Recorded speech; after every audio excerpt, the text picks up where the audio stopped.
Autumn for Blacktree by Oliver Tonic. This is an audio novella. Individual chapters or episodes of this same story can be found on my channel, Tonic Torrents, along with the playlist. This is the entirety of those episodes in one video for those of you who want to hear it uninterrupted from beginning to end. If you enjoy it, please like and subscribe. Also, you can follow me on Instagram and Facebook at Tonic Torrents. If you'd like to support my work, I also have a Patreon under the same name. Your donations allow me to spend more time doing what I love, telling stories. And now, without further ado, please enjoy Autumn for Blacktree. Episode 1. The Weeping Tree. Sometimes she liked to take off her shoes so she could feel the soft, wet moss under her feet. Today was one of those days. She felt them squish under her toes. As she raised her foot, some of the particularly spongy growths would absorb the tiny puddles surrounding them. This was one of her favorite parts of the forest. It was just close enough that she could be back home in time, but just far enough that she could feel the freedom. It was so wet here. There was a gray mist that wafted in and out of the trees and covered the area from the forest floor to the canopy overhead. As the gray faded in and out, the deep green of the place played a game of peekaboo with the senses. As she hopped from moss to moss, her baggy clothes and her pack flopped up and down. She finally laid down on the soft, damp beds and looked up into the gray sky. She closed her eyes, content nearly to fall asleep there. Her hands felt gingerly at the soft floor as she found a piece of loose moss and squeezed it in her hand. It was nice to be away, and it was nice to feel some peace. She may indeed have fallen asleep there if the faintest sound had not been carried to her ears on the cool breeze. It was quiet, but somehow clear. It was the sound of someone crying. She opened her eyes, and they shimmered with the reflection of the canopy above her. She stood up and listened carefully. Along came the breeze again, holding the whimpers. She began to follow. The sounds took her to a dark part of the forest. It was an area she did not recall going near, most likely due to its unwelcoming nature. The air was still damp, but while it was cool before, here it was cold. While the moss bed was gray and green, here it was just dark. The cries grew more intelligible now. They were not cries of pain or a wailing of sorrow, but a whimper, like someone was trying to keep silent. In fact, it was so stifled that, as she grew closer, she was surprised she had heard it from such a long way off. As she approached, she saw a light like the light of the moon shining down onto a tree. She knew that it was the middle of the day, so this light was peculiar. It somehow matched the mood of the trees around, which were dark and crooked. In the middle of the light and the forestry was a large, twisted, ebon and dead-looking tree. Somehow, despite its foreboding nature, it was sprouting green and healthy leaves that grew from its mangled branches. Its trunk was wide, and its roots protruded from the floor, twisted and serpentine. The top of it had far-reaching branches that seemed to attack and push away the woods around it. She noticed a few of the trees close to it had the bottoms of their trunks being wedged upwards as if they were being pulled back and uprooted slowly. The scene was that of a slow and gruesome botanical violence. The weeping continued. She knew now it was coming from within the dark and sinuous tree. She approached it slowly. It was an immense and ugly thing. It felt as though it was glaring at her. The trunk looked like a mass of winding tendrils that stretched over and over each other painfully. It was a brown so dark it was essentially black. It looked almost as though it had been charred in a fire. She saw an opening in the front that she thought looked about as inviting as a prison chamber, but there was no doubt that the sounds came from within. She ventured on, peering cautiously into the dark insides of the tree. She touched the edges of the entrance as she did so and could feel the density of the bark. It felt like cold, rough stone. The weeping echoed through the chamber. As her eyes began to adjust, she could see where the light that glowed like the moon had cut through to the hollow of the trunk. She looked up. The hollow was massive. She couldn't see how far up the ceiling went, but it felt like a shadowy cathedral inside. The moonlight seemed to grow brighter as her eyes further adjusted. Soon, she could see a long black twist that cascaded down from the top of the cathedral. These vines, strangely, went from thick at the top to thinner towards the bottom. Where the vines came to a point, there was what appeared to be a man. A weeping man. He wore what appeared to be armor, but it looked strange. The plates on his shoulders looked as though they should have a shine to them, but instead were dark, like they had been seared. He had a dark complexion, but she couldn't see his face because it was buried in his hands as he wept profusely. His helmet lay next to his feet, but strangest of all was his connection to the tree. The long, twisted vines that seemed to be part of the root system of the tree were growing from none other than the man himself. He had tree growth sprung from the back of his neck and down his back. He had growths coming from his elbows and from his knees. The growth consumed him. He was generously covered in what looked like bark, where his skin shone through his armor. The metal plating that he wore bent in pieces where the roots had broken through. Despite the ugliness of the scene and the grotesque crop growing from the poor creature she observed before her, the girl's heart felt no fear. She reached out her hand, and her fingers grazed the roots growing from the side of the man's face. They were softer than the stony bark of the tree, but it was rough to the touch nonetheless. He continued to weep. She traced the roots upwards to the top of his head as it grew thicker. He couldn't feel a thing. He still hadn't even noticed her standing next to him. Finally, she gently brushed her fingers against the soft, brown skin of his forehead that wasn't covered by his hands. He stopped whimpering all at once and uncovered his tear-stained face to reveal his dark, chestnut eyes. They looked up to her and shimmered in the gray light that blanketed them both. She gave him a gentle smile. "Hi," she whispered softly. "Hello," he said, his voice cracking as he cleared his throat. The girl before him was clearly not dressed as nobility, but he was struck by her delicate features. She had pale skin with soft brown hair and hints of freckles on her cheeks. She walked to the front of him and sat on the ground, crossing her legs. She leaned forward and put her hand out to shake his. "My name is Paxis." Her hand hung there for a moment. The man cocked his head slightly and then looked at his own hand. It had little vines all over it that twisted around his forearm until it reached his elbow, which was tethered to the roots above him. With considerable effort, he reached for her and shook it. "I'm Barley," he said, clearing his throat again, trying to rid himself of the shakiness in his voice. "Nice to meet you, Barley." She was looking up at the chamber they were in. Barley gave a bit of a chuckle. "You're a brave girl. Most people wouldn't have come in here." She gave a slight shrug. "I heard crying. I had to know what it was." He opened his arms a bit as though he was presenting himself. "Well, here I am, the crying man." Barley looked around. "Wow. This has gotten out of hand, hasn't it? I look like a monster. Imagine that." "I see no monster here." He was clearly preoccupied at looking at the state he was in. He didn't say anything. "Well, tell me a story, crying man. You look like you have one to tell."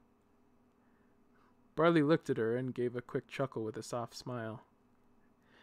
"It's a terrible tale. It's about a fool."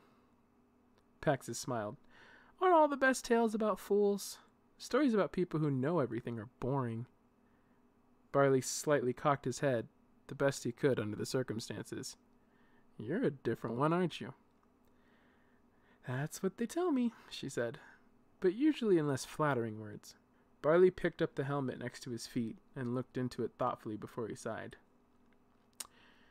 Once upon a time, there was a boy born with bark on his skin. The bark tried to grow into a tree whenever he had a heavy heart, he said as he thumbed his forearms. Growing up, though, he hardly ever noticed. His parents were the kindest and sweetest of people. They gave him all the love in the world, and he needed it. Whenever he grew sad, the bark would spread across his body, covering more of him. After a while, it would start to sprout. Things like leaves and vines and branches. His parents would help him to learn how to manage it. They were not without their own afflictions, after all. They taught him to prune himself when it got bad, and as he got older, they taught him how to weaken the strength of the wood with his thoughts to make it easier to break off. But the more downhearted he got, the more it grew. So the trick was to keep it under control. His father would tell him, "Do for others and not just for you. When you focus on giving joy, you won't be able to help but get some yourself." So when he was old enough, he became a knight. He searched the land, hunting terrible beasts and coming to people's aid. "Wow," said Paxis, as she looked up at the high ceiling of the tree. "So all this came from you?" Barley laughed uncomfortably. "I guess being a knight didn't leave much room for landscaping." "So it can be cut off you, then?" she asked as she stood up. "Do you keep shears on you?" Barley looked at her a bit surprised. He pulled some out of his armor. She leaned over to him to take them and then reached for the hilt of his sword instead. Before he could begin to warn her to be careful, she had unsheathed it.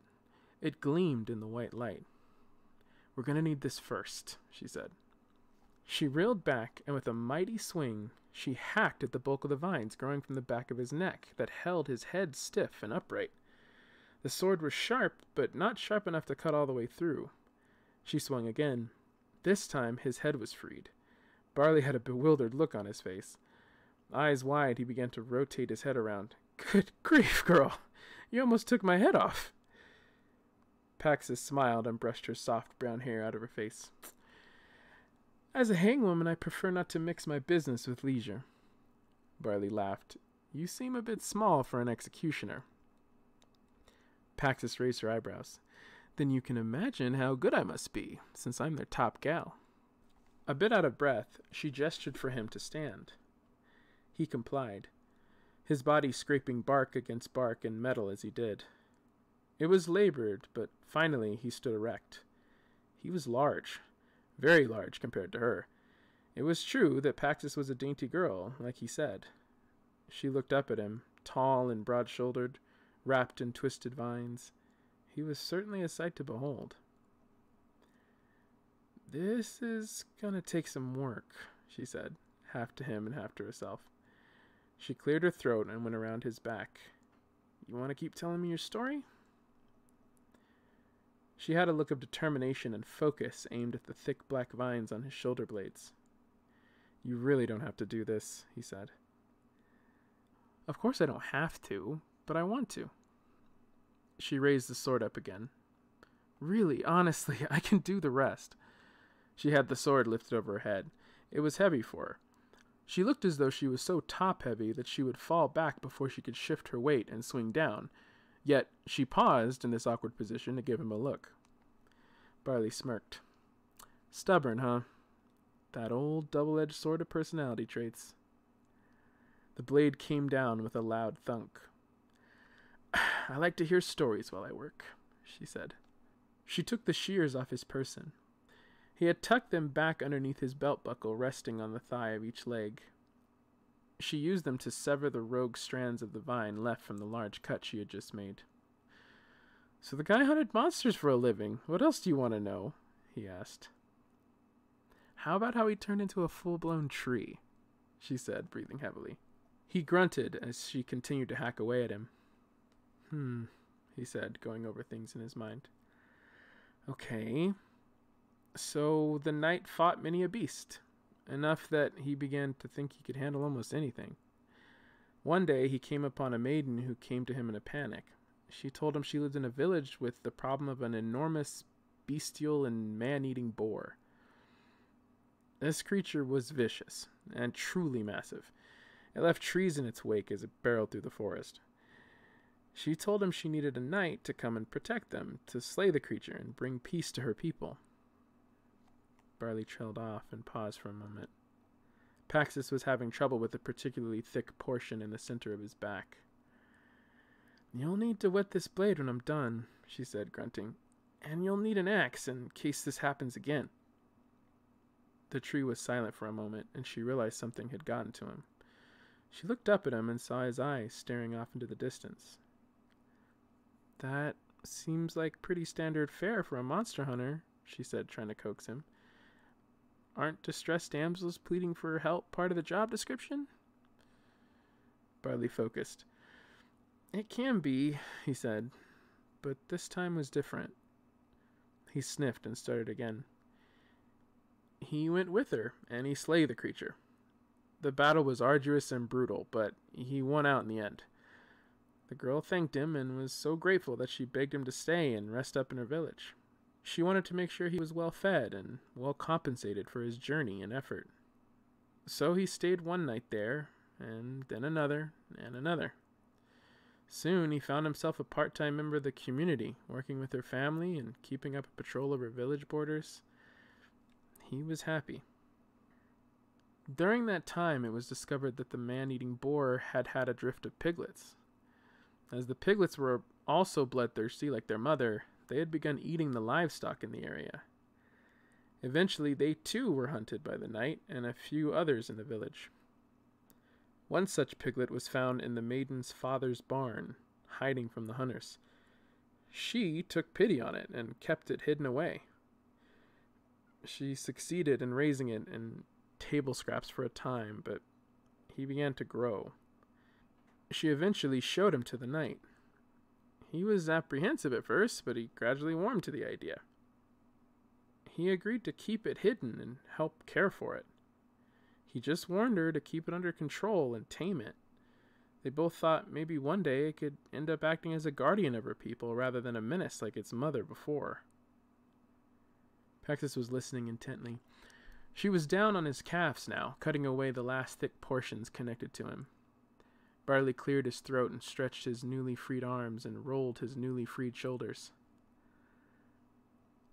She grew a deep affection for the piglet, and at the same time, the knight and the maiden grew in their affection for each other.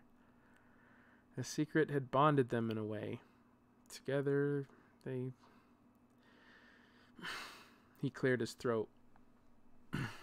We nurtured something new. I began to fall in love with her, and she with me. I'd been in a village about a year when people started to disappear. I became concerned. The boar had grown now nearly to the size of its mother, and it was kept in a cave not far outside the village. She went out to see it every day under the guise of collecting firewood or wild nuts for the family. She groomed it and trained it. She could have put on a show with that creature. She had trained it so well. It loved her. Me, on the other hand, it had begun to despise. It could sense my concern. It wasn't quite right. The creature wasn't a protector of many, it was a protector of one. She was his only affection. Marin and I spent less and less time together as she was consumed with caring for the pig. It grew more and more hostile as it began to feed on the larger and larger wildlife in the forest. So when people began to go out into the trees and never come back, a pit grew in my stomach. The even darker fear that crept into my mind was of Marin. Often she was the last one seen with the missing villagers. Finally, one day I snuck into the cave of the boar when she was out training him. I took a torch to the back of the cave and found the creature's scrap heap of bones. Barley closed his eyes, and a tear began to roll. Felt her fingers on his cheeks. He saw her face full of hurt as she wiped his tears away and dried her hand on her dress. When she was done, without a word, she went back to cutting. She was using the shears now, but suddenly the smaller vines were getting harder to cut. Barley sniffed and went on.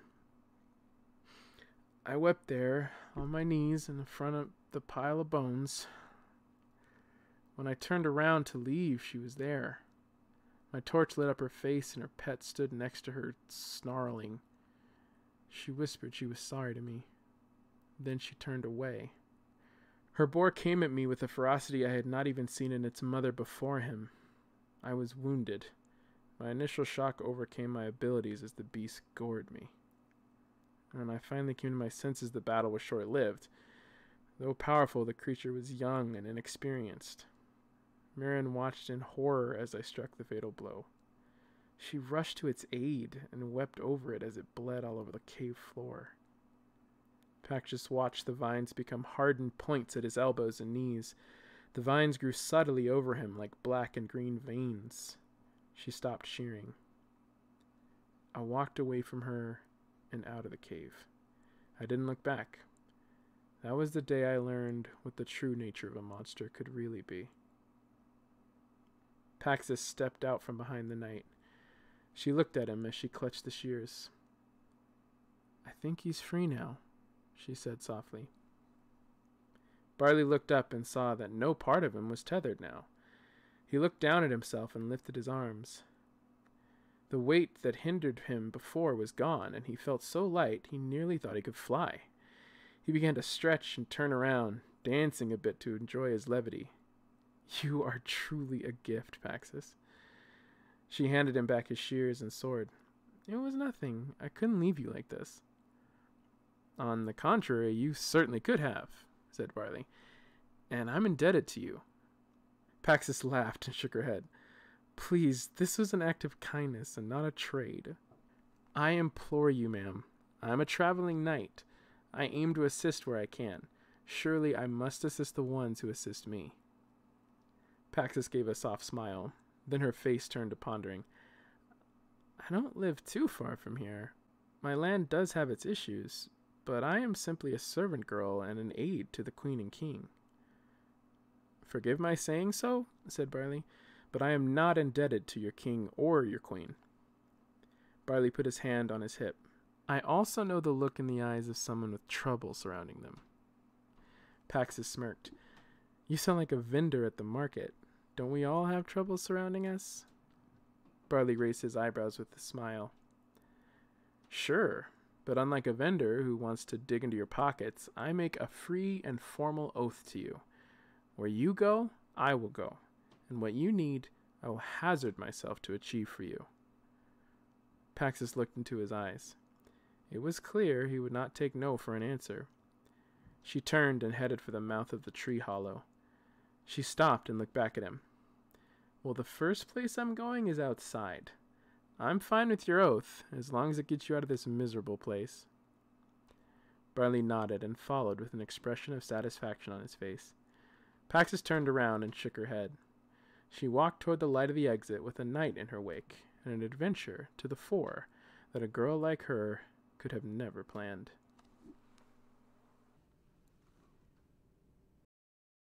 Episode 2: Monsters and Decorations. Barley awoke with a start to the loud sound of metal clanging together. His eyes snapped open to see 3 men standing outside the canopy he had erected for the rain. They were clad in official-looking plated garb with tools for battle. The centermost one was banging his sword against his brass shield. "You, sir," he barked. "You're a knight?" Barley rubbed his eyes. "I am, of sort," he replied. "Then what are you doing outside the home of a servant girl? You belong in the palace, assisting his and her majesty." Barley glanced over at Pax's humble dwelling a few yards away.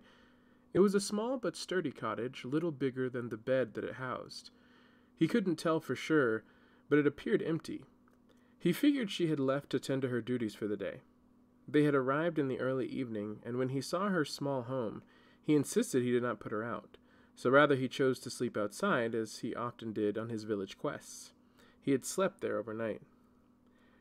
"I owe the girl in this home a debt, sir. I'm not beholden to your queen," he said. "Bah! Everyone is beholden to her. I'm beholden, he is beholden," he gestured to his men beside him. "Even the king is beholden. If you walk in her land, fly her skies, or swim her waters, you have duty to the queen. Come now." The men pulled Barley to his feet. "Am I being detained for a crime?" No, said one of the other men, this one with a more friendly tone, "Someone of your stature simply must have conference with Her Majesty. She will not take kindly to a refusal." The men wrapped their hands under Barley's and escorted him in a kind of march toward the palace on the hill. Pax's dwelling was in clear sight of the palace, where she could easily go to attend to her duties. It wasn't long before he was at the entrance. The palace was reasonably sized for a home of luxury, and the servants ran in and out of it, carrying various building supplies. He was taken through a large door that was open due to traffic, but was guarded by 2 large soldiers standing at attention. He was led through long corridors that opened into a large room with high ceilings. Above them, a chandelier was being hung, and a woman stood below it, dressed in a deep maroon. She had a gleaming crown and a smile on her face as she told the workers exactly how she preferred it. As Barley approached, she caught sight of him, but a voice came from above. "There he is! You brought him! Thank you, Dibsley!" Barley looked up to see a man dressed in a mustard-yellow cloak with another gleaming crown. He bounded down the stairs, pointing at Barley the whole way, and then addressed his wife when he reached the floor. "I told you I saw a man, didn't I? A knight. He was sleeping just outside in the servants' quarters." The Queen's face was suddenly full of concern. "A man like you in the servants' quarters? Whatever for?" Barley took a knee and bowed his head before royalty. "I am honored, Your Majesty, and I apologize for coming into your domain unannounced, but I have business here." The two looked at one another, intrigued. "Well, I am Queen Caporia of Blacktree, and this is my husband, King Farron of Blacktree." "Business, you say?" the king said, echoing the knight. "Please rise and speak your name and purpose," said the queen. Barley did so. "I am Barley from the land of Reza. I have traveled to many villages, towns, and kingdoms, slaying beasts of various forms. I'm here to help, but my reasons for coming to your land are more personal. I am indebted to one of your people. I'm here to serve her and repay her kindness." Both of them looked at him with surprise and a bit of concern. The king inquired, "So you mean to tell me that you, a monster hunter, have wandered here to our land, but you have not come to investigate our monster problem?" Barley raised his eyebrows. "You have one to investigate?" "Surely you must know," he said. "Everyone in all the realms knows. Our kingdom is perpetually on the verge of crisis due to the fury of the beast that roams our land." "Sir, I have been to many realms, and I have never heard of this monster nor the state of your kingdom." The king scoffed as he gave a look to the queen. "I suppose there's some relief in that." The queen cleared her throat and looked away from him to Barley, feigning a smile. "So who, may I ask, is this subject of yours that you are indebted to?" "Paxis is her name. She says she is your servant," said Barley. The queen inhaled through her nose deeply. The king shifted uncomfortably as he looked at his wife. He then turned his gaze to the man standing at attention behind the knight. "You are dismissed." The men shuffled out in silence. Barley, sensing discomfort in the room, spoke up. "I know it's not customary to have a servant being served by another. I hope your respect for my station as a public servant will persuade you to allow me to continue my business here unencumbered. I have no intention of causing an upset." Barley found turning up the formalities with dignitaries tended to ease them a bit. "No," said the queen. "Please, feel free to fulfill whatever duty you feel bound to here, but please know we have nicer quarters available elsewhere." "Yes, certainly, it would be better than that crude tarp I could see you under from the balcony," said the king. "Thank you, I'm fine where I'm at. I'm used to it in my travels." "Well, you certainly are a man of the people," said the queen. "But I insist, we will have it no other way. I'll have my men escort you to your new quarter." His palms and fingers smooth. They held a bright yellow oval fruit that had small topping for the ingredients for the next day's meal. "Oh, thank you." Her face lit up when she saw it. "I remember you said on our trip here that your favorite is the Maccabees, like reputation preceding type." She gently bit her lip through next. "We definitely have a monster problem," she said, finally choosing another ingredient. "You do? And is that something I could look into? Give me a task, then I'll look for something I can help you with." Paxis didn't reply at first. "I'll start with this," he said. "But as soon as there's something you decide you want me to investigate more, I'm ready." She tried to conceal her smile at his persistence. "Okay," Eldon leaned off the cart. "If you need me, I'll be put up by the king and queen in a visitor's home, not..." The knight turned around. "You're a good guy, Barley," she said. He walked backwards, calling out to her, "You can tell me that once I've solved your problem. You aren't making this easy, you know." Paxis shook her head as he continued on his way. Barley spent the rest of the day searching the town for clues. He found there were many warning posters nailed to trees warning the villagers of the creature of the night, telling them to stay alert and vigilant. He took one and began questioning the townsfolk. They were surprised to have a knight in their midst inquiring of their situation, but were generally kind and helpful. Some told him of their experiences, confirming that the monster was primarily only spotted at night, and there wasn't much to find of it during the day. No one knew exactly what it looked like or where it went during the daylight hours, but they all claimed the devastation caused after the sun went down was immense. On the back of the poster, Barley wrote down some of the most consistent details he heard from people. It seemed the monster had not killed anyone. Though rumors persisted that it was deadly, no one could verify or agree on a single victim they knew that was hurt. What they did all agree on was that the monster destroyed crops and property in mass. The people's crop yield was in dire straits. Some were hardly able to feed their families. Barley continued to check in at regular intervals at Pax's home to discuss his findings, but she was consistently nowhere to be found. He finally returned later in the day. Barley appeared quickly in her doorway shortly after she entered. She turned around and smiled at him, holding an apron. "The one I had was dirty. I had to come back and grab the one I washed yesterday," she told him. Barley handed her a piece of paper. Paxis looked at it and saw that it was the wanted poster. It had no illustration, but it had large letters indicating to report any sightings of a strange and unknown creature of the night. "Why didn't you tell me it was this bad? To hear the people tell it, this is a plague," he said. He flipped it over and showed her the notes he had been taking on it.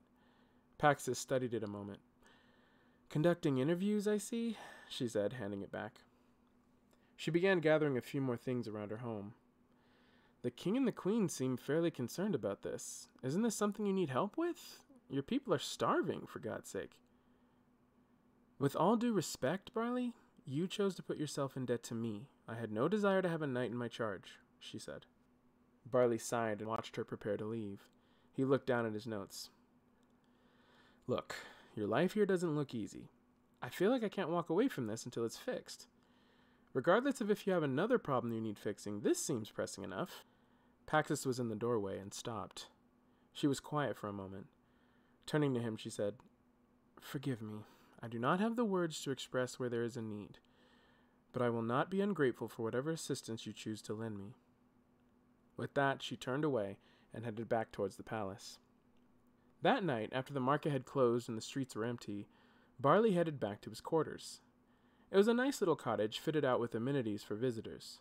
The king and queen servants had left food for him on the table, an assortment of breads and fruits along with some dried meat. Barley collected twigs off of his body that he had sprouted unintentionally throughout the day and built a fire in the fireplace, using it as kindling. He then used the fire to light the lamps around his temporary home to stave off the night a bit longer. He commenced the process of using his shears to cut off any vines that had held his armor to his body, so he could remove it and sleep unencumbered. Because of this, he preferred to only wear his armor when he knew he had something to slay that day. He found himself deeply relieved to peel it off and test his limbs' range of motion with some stretches. He ate some, but his mind was occupied, so it wasn't much. He began to store the rest of the less perishables away when he heard a knock at the door. He opened it and found King Farron standing before him. "Good evening, knight." Barley bowed slightly. "Your Highness?" They looked at each other for a moment in silence. The king was alone, and Barley thought it strange that he was out making a call to him at night without soldiers or palace guards. "May I?" the king asked. "Of course," said Barley, gesturing for him to have a seat at the table. The king sat, and Barley went for his store of food. "Can I get you anything? I only have a few things left." No, that's fine," said the king. "I ate before. I just thought we'd talk, as we haven't been properly introduced." Barley thought this an odd thing to say. "I apologize, sir. I had assumed our previous introduction was sufficient."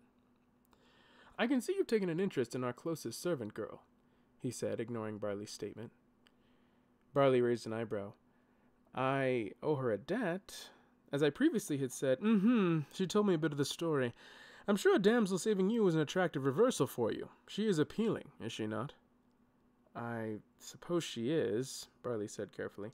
I didn't say anything about her beauty, but it's clear you're taken by it then. I didn't say anything about... I don't want to hear excuses, the king interrupted again. I know exactly why you're here. Barley was taken aback by his abruptness. Although it came off rude, the king didn't seem angry, but strangely smug. As I said before, I feel indebted to the girl. The king said again. You did say that.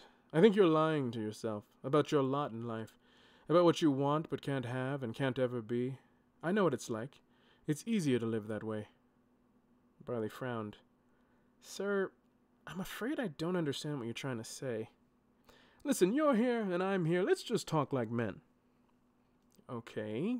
Barley wondered how they had been talking before. You want to solve our monster problem, and that means you'll have to look closely at our affairs. You'll learn about our land. You'll see things you may not be accustomed to. I want you to know that going in. Barley looked at him and slightly cocked his head, but said nothing. Don't act like you don't understand. I know what you're here for. Your Highness, said Barley carefully, how about you tell me why I'm here? Oh, you know, the king persisted in his smug grin and shook his finger at him. You know, all right. Barley was quickly losing patience with this conversation. He finally decided on removing him from the room as quickly as possible. Well, I'd better get some rest tonight so I can get back to that thing I'm here for, whatever it is, he said, laughing awkwardly and standing up so as to hint for him to exit. The king stood up and leaned close to Barley, closing the gap between them in a way that Barley found uncomfortable. What happens, Farron said, when you face off against a monster you can't defeat? When your reputation as a hunter is in question because you met an insurmountable task? Barley took a step back. They stared at each other for a while Farron's eyes locked with his. This was clearly a strange and clumsy attempt at intimidation.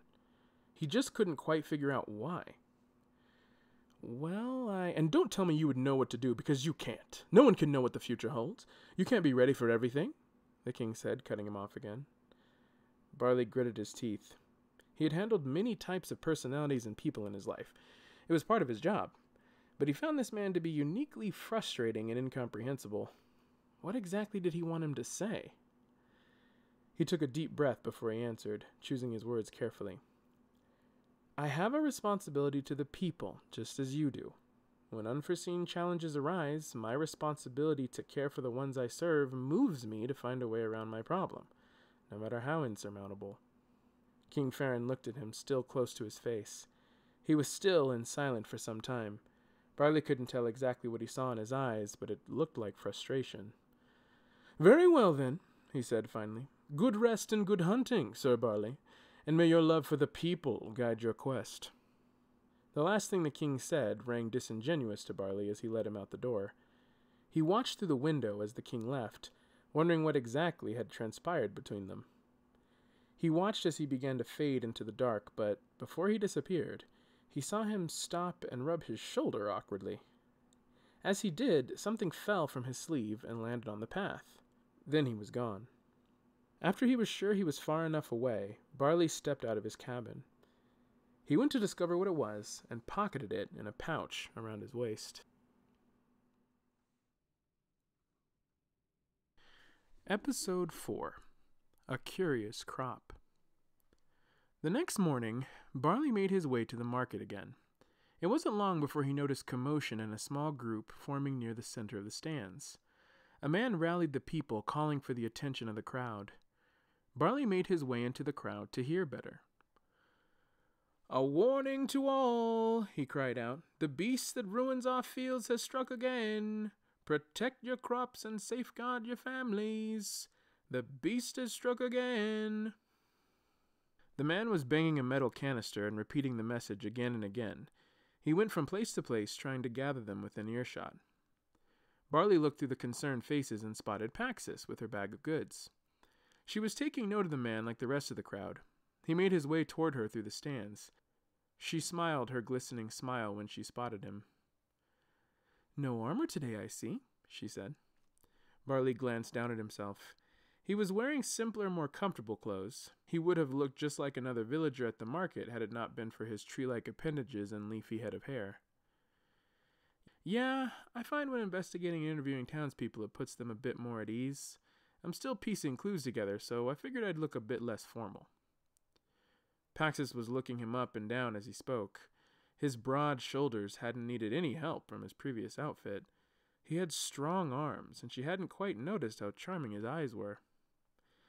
"Well, you look good," she said. "So what's all this?" he asked. "Oh, there was an attack again last night. People are buying weapons and supplies to fortify their fencing. The vendors will probably sell out." "No, I mean, what's all this that you have on you? You're picking ingredients? What are you making?" "Oh," she said. It's a tip-top berry pie recipe I came up with." "Wow, you came up with it?" "Yeah, I found the tip-top berries in the woods not too far from here. No one has found them yet, so they're all for me. Or, well, the king and queen, once it's in the pie." "You climbed all the way up to get 'em, all on your own?" Barley was clearly impressed. "Yeah, I don't mind climbing trees, and afterwards I come here to get the rest of the ingredients." Barley smiled. "A scavenger and a cook. What a fine girl you are. And I think maybe just the lady I need to see." He reached into his pouch and pulled something out. It was a mushroom. It was fairly ordinary looking, with an off-white color, but on the underside of the head it had maroon spots covering its surface. He handed it to Paxis, who recognized it immediately. "This is Pelodius shroom. Where did you get this?" "Well, that's what I was hoping you could tell me. I've never seen anything quite like it. Your king had it on him." "King Farron?" she asked. "He paid me a visit last night. He's something different." Paxis handed the Pelodius shroom back to the knight and pointed over his shoulder. "Do you see that young man there?" She referred to a slender young farmer standing at a mostly empty stand. "I do," said Barley, turning around. "Go see him. He knows a lot about these." They said their goodbyes, and Barley made his way over to the young man and inquired about his name. "I'm Toka. Are you the beast-hunting knight?" he asked. "One and the same," Barley said with a smile. "Good. I was one of the ones hit last night. I should be home bolstering my fences and protecting my farm. Maybe you could come with me to my home and see the damage? I don't have nearly enough to sell today anyway." Barley couldn't think of a better way to spend his day. "Absolutely." Toka called over another nearby shop owner to watch his stand and help him sell off what he had. He said he'd be back later to collect what's left over. The farmer and the knight made their way to Toka's farm, and on the way he told him about the frustrations he'd experienced due to the monster. He said he hadn't nearly enough to sell lately, as he'd lost a large percentage of his crop. "Here it is," Toka said when they arrived. Barley looked over his expanse of land surrounded by fencing. He could see where Toka had begun to fortify it, but had not yet completed his project. But the most notable thing about Toka's farm was his crop. Although Barley knew what he saw, he chose to ask Toka about it. "What all do you grow here?" Toka looked over his land, pointing to a section of field. "Well, my fall crop is my wheat field here, and it's just been ravished. I have so little left. I'm worried about the winter." Toka hadn't addressed Barley's concern yet. "But this section here, you're growing something else." "Oh, you mean the Pelodius shrooms? Yeah, we have those too," he said. The entire acre of his land was dedicated to this crop. A huge expanse of mushrooms lay before them. They were all the off-white with maroon spotted undersides, but most of these were much larger than the one Barley had in his pocket. They grew to about the size of a human head. Seeing them all grouped together growing this way gave one a sense of beauty as well as an uncomfortable undercurrent of dread. They didn't look right, as they were all growing in bunches so close together that some layered over each other. "Are mushrooms a big seller?" Barley asked. "What?" Toka looked at him confused. "Oh no, they're incredibly poisonous. You really have to be careful with them." Barley couldn't believe what he heard. "Poisonous? Of course. You don't have Pelodius where you're from?" "No, why would you grow this?" Barley said. Toka frowned and gestured toward the shrooms. "Everyone grows this, as part of the royal decree. And speaking of which, come look at this." Barley was speechless, pondering what was said as Toka led him around his crop. It then occurred to him that he hadn't seen any of these laid waste to it. Barley could tell these were not prescribed burns, as it seemed haphazard. "Really seen this creature? Is it some sort of dragon?" he asked. "No," said Toka. "The creature doesn't shoot fire. It's made of fire." Barley squatted down and picked up a charred black Pelodius. He squeezed it to ash in his hand. "Made of it, huh?" he whispered. "Perimeter if you need me. Feel free to search the property." Toka headed off to grab some supplies. It had been sheared off in many places and had been uprooted entirely in others. It didn't else had been on this farm. Toka was fine with this and grateful for the support. Barley traveled back to his guest home and slept a while for his night watch. He then retrieved his armor and some foodstuff. About that detail in particular, because in amongst the Pelodius crop, whatever work it had begun there. He sat near a tree that was several yards from the edge of the crop. He felt he had found a good distance between him and the spot he spotted, but he also wanted to be able to close the distance quickly if the creature tried to make a quick exit. As Barley peered into the darkness, minutes turned to hours, and he found himself filling his time. He had intentionally grown parts of himself out to blend in with the trees around him. He had leaves crowning his head through his helmet. It became less and less noticeable. As Barley watched by the light of the moon, he finally saw movement. It was some kind of shadow in the trees. The size of it was hard to make out, but it was not far from the suspect crop damage. Barley pulled himself slowly and carefully from the trunk of the tree. He didn't want to snap his vines to alert the creature. He pulled out his shears and cut a few of his thicker branches protruding from the sides of his back that he had a hard time deadening. He moved in a bit closer, staying close to the ground behind the trees. It was dark enough he couldn't tell how the thing was moving or how large it was. He watched as an appendage from the creature slowly crept across the trunk of the tree. At that moment, a burst of warm light flashed from behind Barley, accompanied by the sound of yelling and cries. The light wasn't enough to illuminate the shadow, but just enough to get Barley's attention. He whipped around and saw the light coming over the trees. It was the unmistakable light of a fire. He turned back to look in the direction of the shadow, but it appeared to have receded. Frustrated, he turned back around, stood up, and took off in the direction of the light. He ran for some time through the trees until he came to a clearing where the trees stopped and crops of a new farm began. In the distance, he saw a fire, a field with a blazing fence of fire through it that was continuing to grow. The crop that created the distance between him and the commotion looked like a sort of rye, and Barley quickly found a path through it and ran as quickly as he could. He found himself coming upon a scene bathed in orange light. There were soldiers to the side of the field of crop with horses and a carriage who were looking on, with a few of the men in the field itself. They appeared to be among the burning crop, waving spears and swords at the fire. As he drew closer, he realized it was the royal carriage and the king was inside watching his men. Next to him in his royal garrison was a large empty cage that was open and appeared to be awaiting a capture. Barley made his way to the king and his men and reached a soldier who was stationed next to his horse, which he was holding by the reins. He had hardly noticed his approach when Barley quickly asked the soldier if he could borrow his steed. Startled, the soldier stammered as he let go of his grip, and Barley climbed atop the horse. "Thank you," Barley said as he gave the horse a kick and was off. As he rode toward the commotion, he heard the king faintly calling after him. The blaze began near where the king and his garrison stood and was making its way through a crop of rye, but quickly curved into the crop of Pelodius shrooms next to it. Barley ran the horse right next to the fire, following its edge so as to reach the creature at the end. He could feel the beast beneath him growing nervous as its eyes widened with the reflection of the flames flickering in them. Whatever was creating the flames was fast, and he was hardly able to catch up to it at a full gallop. The fire was in a clear line and followed a path, but it was expanding. The path of flames directly behind the creature was narrow, but it gradually widened the farther back it became from its source. He could hear cries from the soldiers, who seemed to be mostly on the right of the path of flames, walking amongst the Pelodius shrooms. Many were also on horses, attempting to ride ahead of the creature and cut it off. The beast of fire stopped quickly in its tracks for a moment, and Barley couldn't quite see what was happening. Then, in a swift motion, the creature leapt into the air in an act of blazing fury, and finally, Barley could get a sense of the shape of it, if only for a moment. The thing was quadrupedal. Barley had figured this due to its being low to the ground. It seemed to be the size of a very large dog, or was it something else?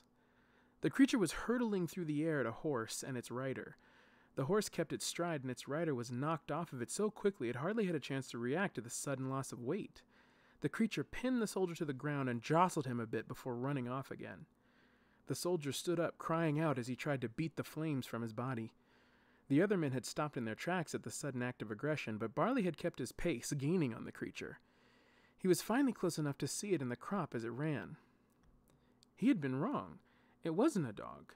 It was actually a large cat. It appeared to be some sort of panther or leopard.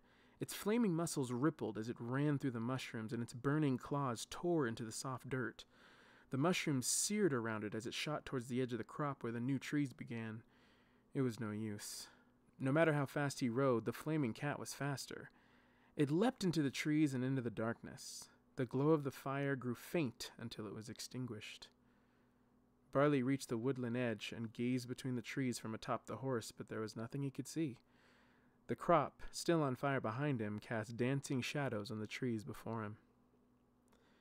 The sound of clomping of the horse's gallop echoed against the trunks of the trees from where Barley had previously hastily emerged. He had rode past the soldiers, back across the crop to reach the woodlands back on the other side. He got off the horse and smacked it, sending it back in the direction of its owner. He took off into the trees back toward Toka's farm. He could only hope that he wasn't too late. When he reached his destination, he realized his window had passed. The Pelodius shrooms were decimated. Whatever had been in the forest had devoured a huge section of Toka's crop. He was sure it was being eaten now. He studied the partially masticated leftovers in the moonlight and could clearly see what looked like a saliva coating. He touched it to be sure. It was slimy and colored, but he was unable to tell how in the limited light. It was cloudy and not translucent. Something about all of this was off.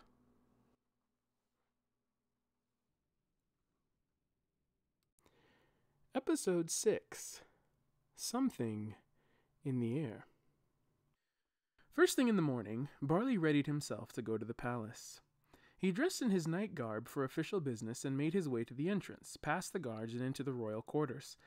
There he found Paxis waiting on Queen Caporia with breakfast while she tended to something over a table with some of her other servants. Barley let his eyes drift towards the servant girl who hadn't seen him approach.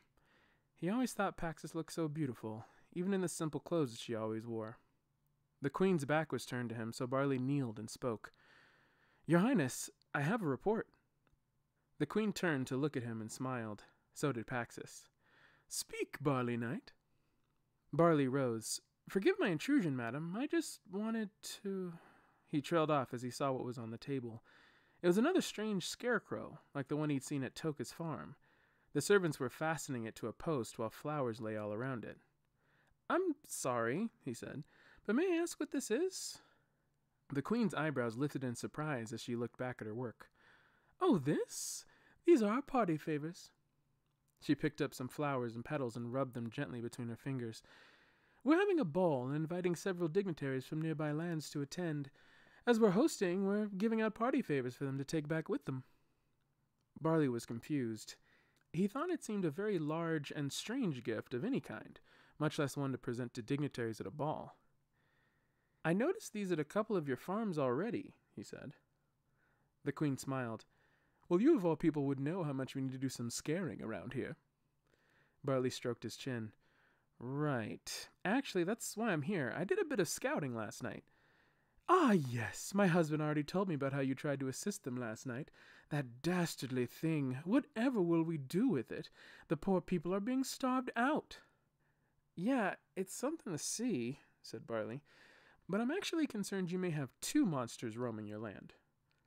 "2? "Yes, I think one is burning up crops, and the other appears to be eating crops." "Eating the crop?" The queen sat up very straight. "I've heard no complaints of such a thing." "It's definitely happening. Toga's farm was hit just last night at the same time as I was chasing your fire cat." "Well, how sure are you of this other creature? Did you catch sight of it?" Barley described to her the state of the crop when he had returned and how he thought he saw perhaps the arm of the creature. Paxis was listening closely. The queen stared at him blankly. "So you haven't seen the other creature, then?" she said. Barley frowned. "No, not precisely, but clearly you've got something else out there." The queen sighed and grabbed the arm of the scarecrow, pinning a daisy to it.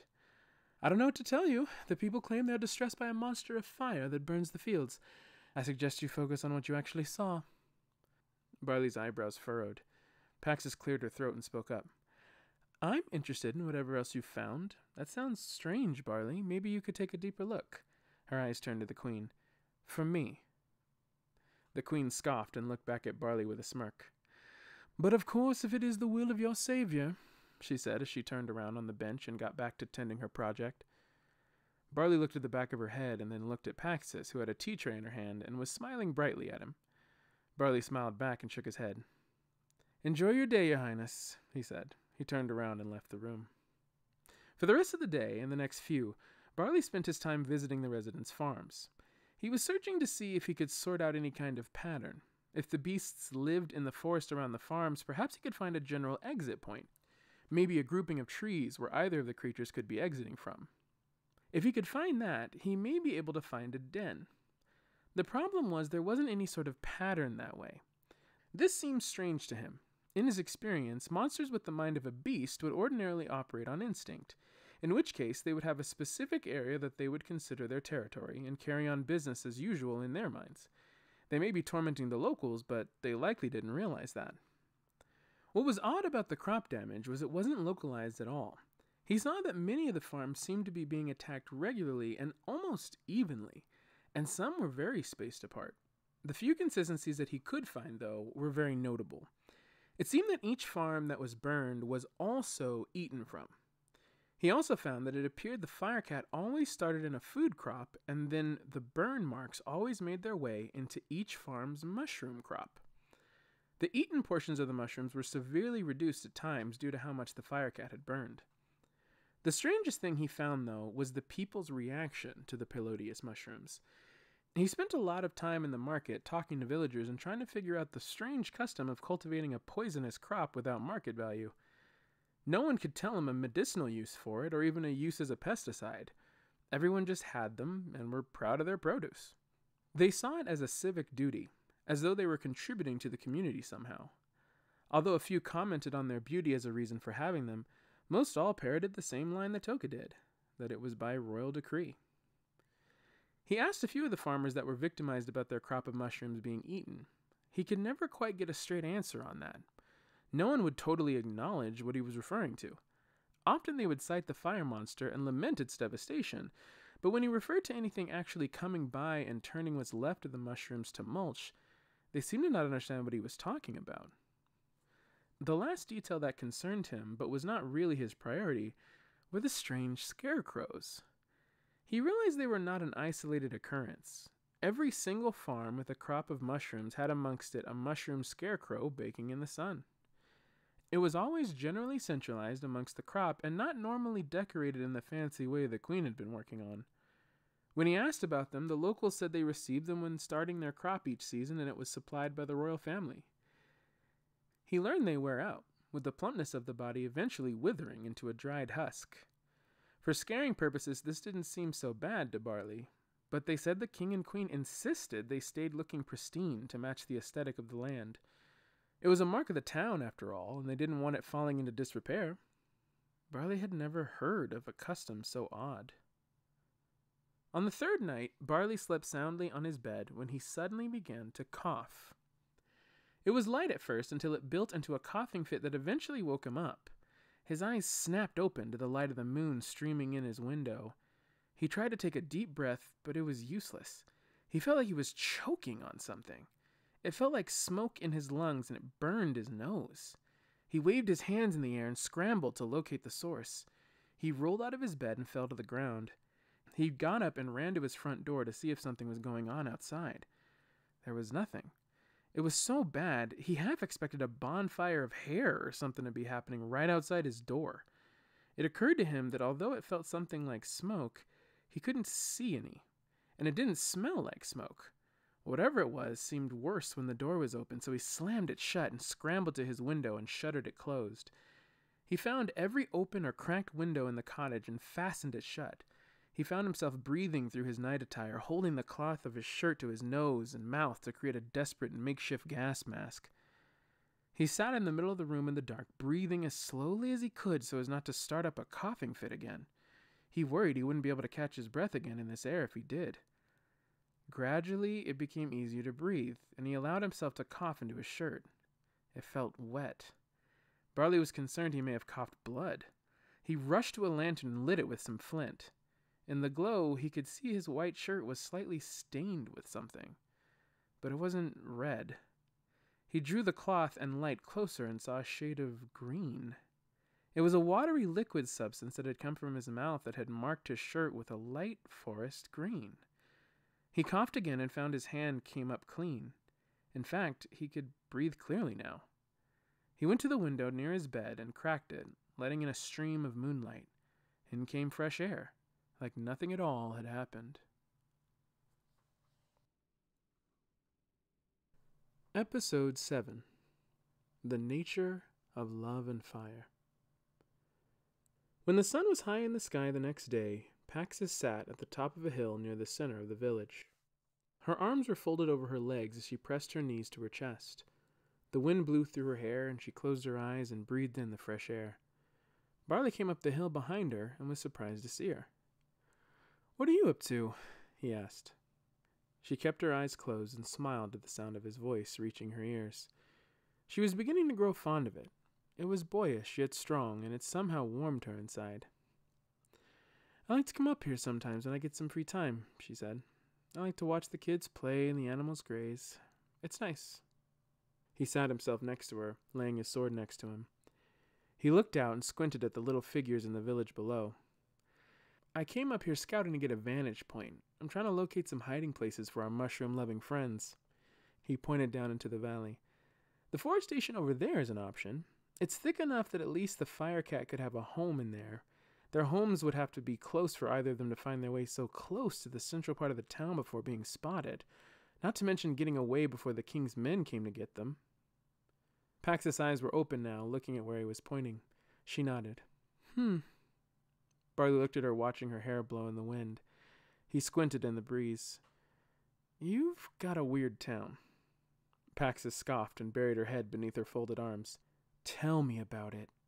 Barley shook his head. "I mean, I had one of the creeps recognize any of the other strange happenings around them.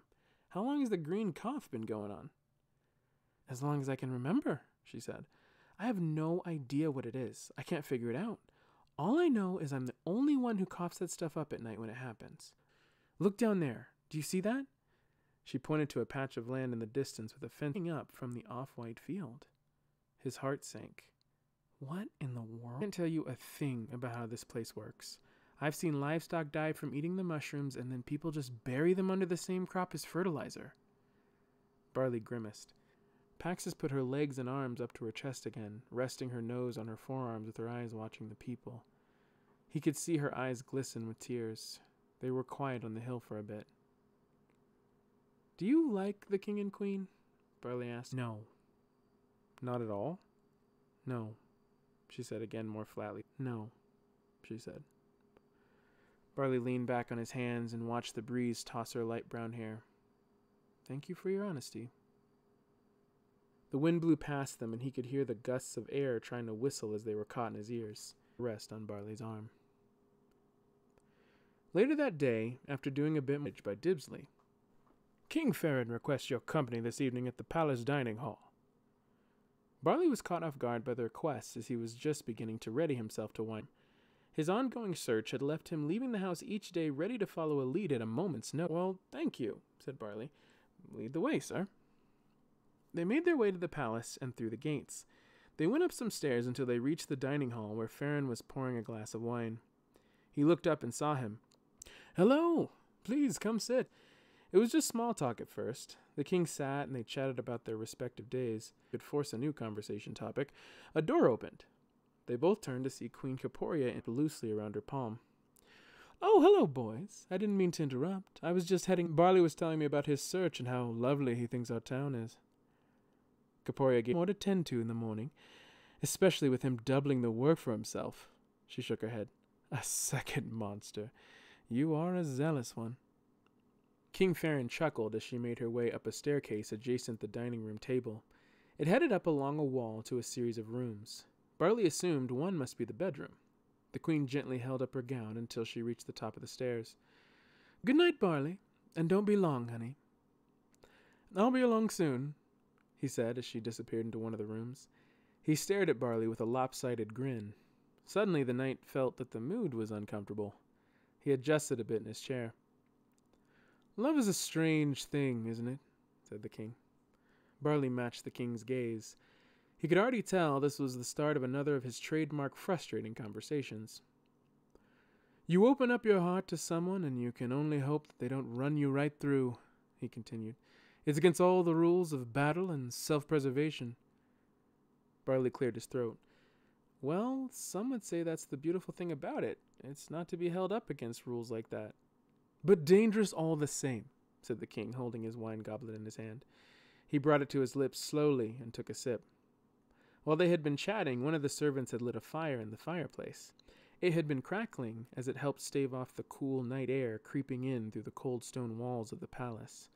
Farron looked into it now for a moment. "You know, it can be a lot like a flame. If you aren't careful, it can burn out of control. You don't know what parts of your life it will consume. It can take your way of life, your independence. That's why my wife taught me to keep a healthy distance." He looked back at Barley, whose face was like a stone. He was trying to keep it serious and flat. The knight knew that somehow Farron had seen Paxis and him together on the hill. He didn't want him reading into anything any further, and he didn't want his face to give him any more to go on. "The one you have your eye on is a lot like my wife, you know," Farron said. "You would do well to heed my words lest you become just like me."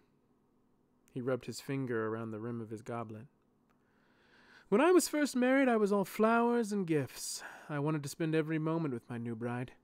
But she showed me the trouble with yearning hearts. When two of them want to rub together, it can be nice at first, but soon they grow raw, tender to the touch. We have a cage to protect them for a reason." Suddenly, Barley thought he had heard some sort of a commotion. Something was shuffling upstairs. He looked up towards the queen's quarters. Farron began to aerate his wine and keep his eyes on Barley. "Someday a young man like yourself may open up that cage of yours to find the danger." A loud crash and a scream rang out into the dining hall. "It's a lot closer than you think." Barley's jaw tightened and he shot a glance at Farron, who sat with a strangely coy grin on his face. Barley leapt from his seat and ran up the stairs. He burst into the queen's bedroom, swinging the door open with a bang. The queen stood by her bed with her gown torn and tattered, a look of terror in her eyes. The large room had furniture strewn about and some bottles of perfume broken on the floor.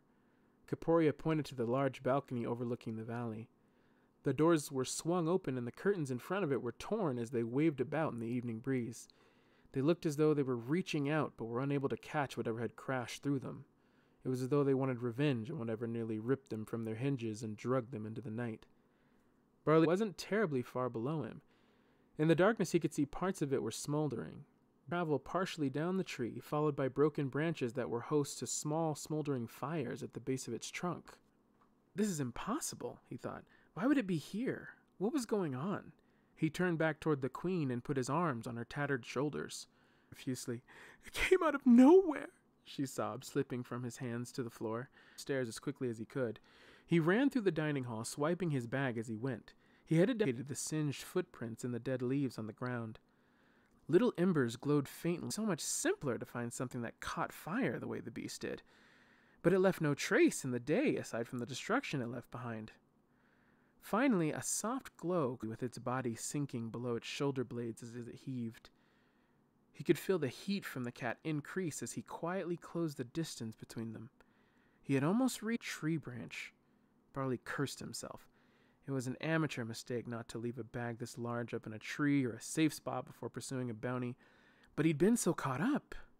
He pulled on his strap. Even as he did, he realized it was amateur mistake number 2 as the fire cat went tearing through the trees away from him. As Barley followed closely behind, it quickly hit the wall of a large mountainous rock face. It was pacing back and forth, looking to strike. Many monsters before this Barley had battled and slew with precision, but this creature was different. It was scared, and he knew it. He didn't exactly have a plan for a non-lethal capture, but he knew now, in this moment, that violence was not the answer. "I'm going to put this down, okay?" he said, laying his sword gently. The flames subsided more. It stopped growling and sat. Its glowing eyes were wide with what looked something like sadness to the knight. He felt an odd sense that Barley found it almost disturbing to see it in an animal. He shuddered at the dream. The flames grew weaker and weaker until they were a flicker. The creature began to change. Its whipping tail began to shrink. For Barley's eyes, the cat became a girl. Her eyes stayed wide. The trembling naked ball was Paxis.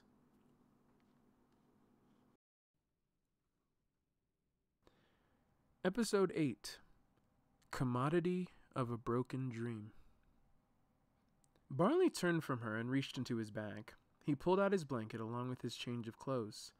He held it out before him and walked toward her, blocking his view of her. She took a turn to him. He gripped and held up the very loose-fitting pants while being covered by a shirt so... Barley looked at the back of her hair falling to her shoulders and walked toward her slowly. He wrapped the blanket around her and turned her around, his hands gently rubbing her arms to found you after all you'd been through. She shook her head. She sniffed and brushed her hair out of her face, rolling strands of it behind her ear. I'm the monster that lives here. It's always been me. The woods were silent as tears continued to dampen the dirt and dead pine needles at her feet. She couldn't bear to see his reaction. He was wordless as she watched his feet.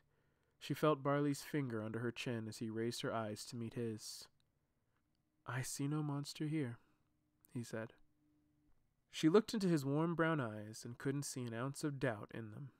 She could feel his breath as he drew closer. They both closed their eyes as his lips met hers ever so tenderly. In the cool night air, her tears chilled as they rolled down her face. Barley took Paxis home wrapped in his blanket. His oversized clothes were still giving her trouble, and it wasn't the best in the night air. He opened her door and laid her down on her bed. He lit a fire in her small fireplace with some flint and some kindling that grew on him during the day. He set up a little black kettle to boil on it and found some tea leaves and little ceramic cups in their cabinets. Once the water was ready, he made tea for them both and set her cup on the ground next to her bed. He sat on a little wooden chair as the warm light filled the tiny cottage. He sat next to her small table covered in various supplies she had been using, coming in and out of the house throughout the day. A small, dried, half-eaten leftover piece of bread was on a metal plate in the center. It was clear she got a bite in where she could between work. Barley rotated the plate slowly with his index finger as Paxis laid on her bed, huddled up with her eyes wide open. A single tear rolled from one eye to the bridge of her nose and then traveled down the cheek on the other side to meet her mattress. There was silence for a while, but Barley was the one to break it. Well, tell me a story, crying girl, he said with a sad and soft smile. It seems you have one to tell. Paxis sat up and wiped the tears from her face. Still draped in the blanket around her shoulders, she picked up her tea from the floor. She brought it to her lips and sipped.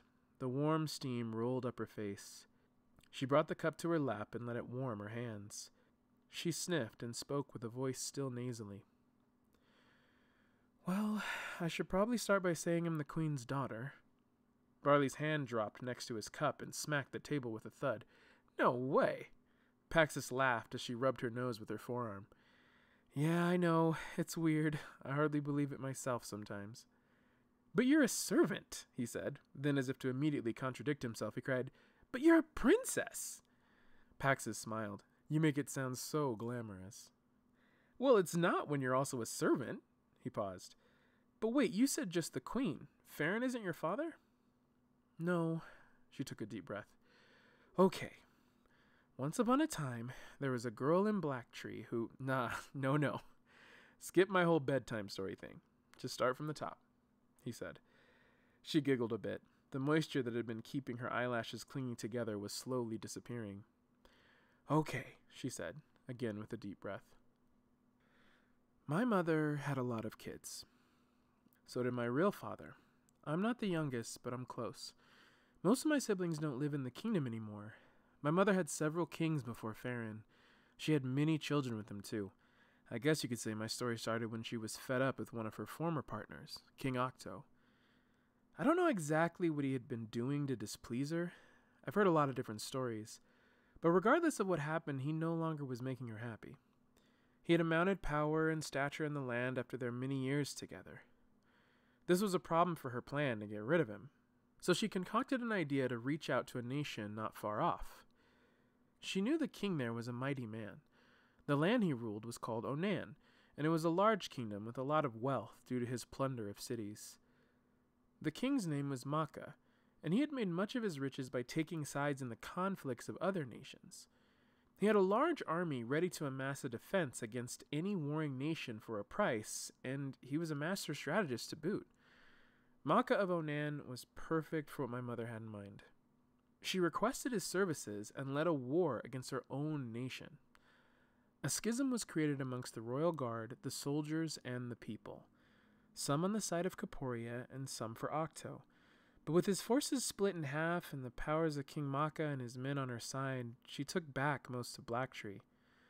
Though both sides were damaged, Octo left battered and broken with what little he had left. My mother was deeply taken with Makkah's riches and power, so after the victory was ensured, she sought to create a marital union with their nations.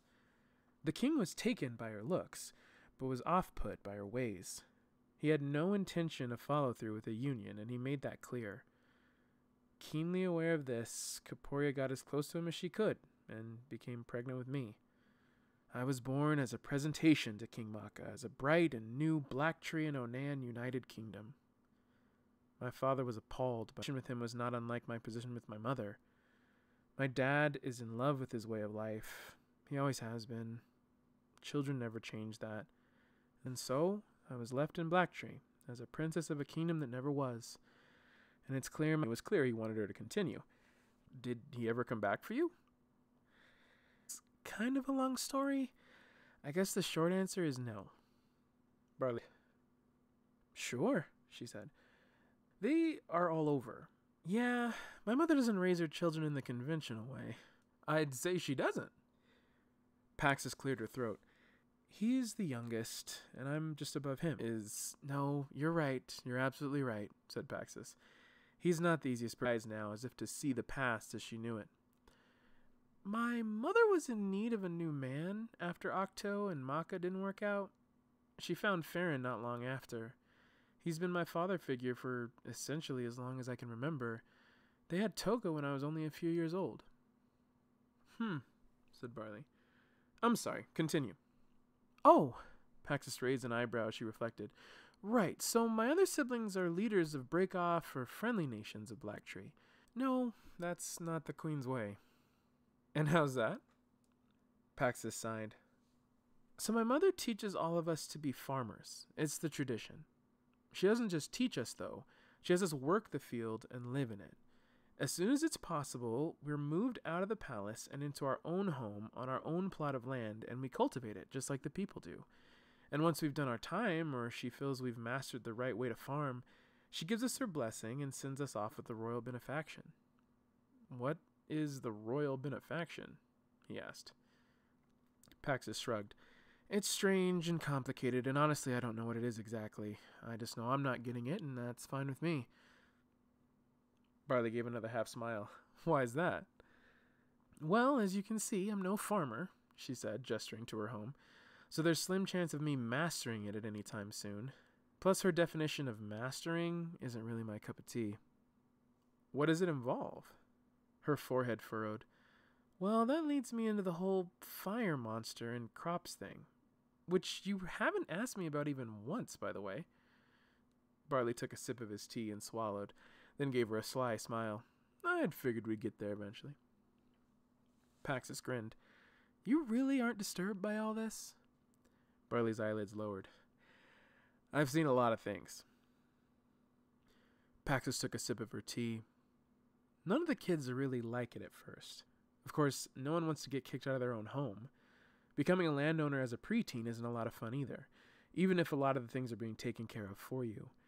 She usually lends us farm hands for help for the more back-breaking parts that you can't do when you're small, but you're definitely incentivized.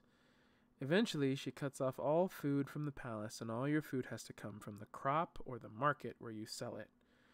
But it's learning to cultivate the Pelodius mushrooms. Barley clapped his hands together. There's the mushrooms. Paxis laughed. Exactly.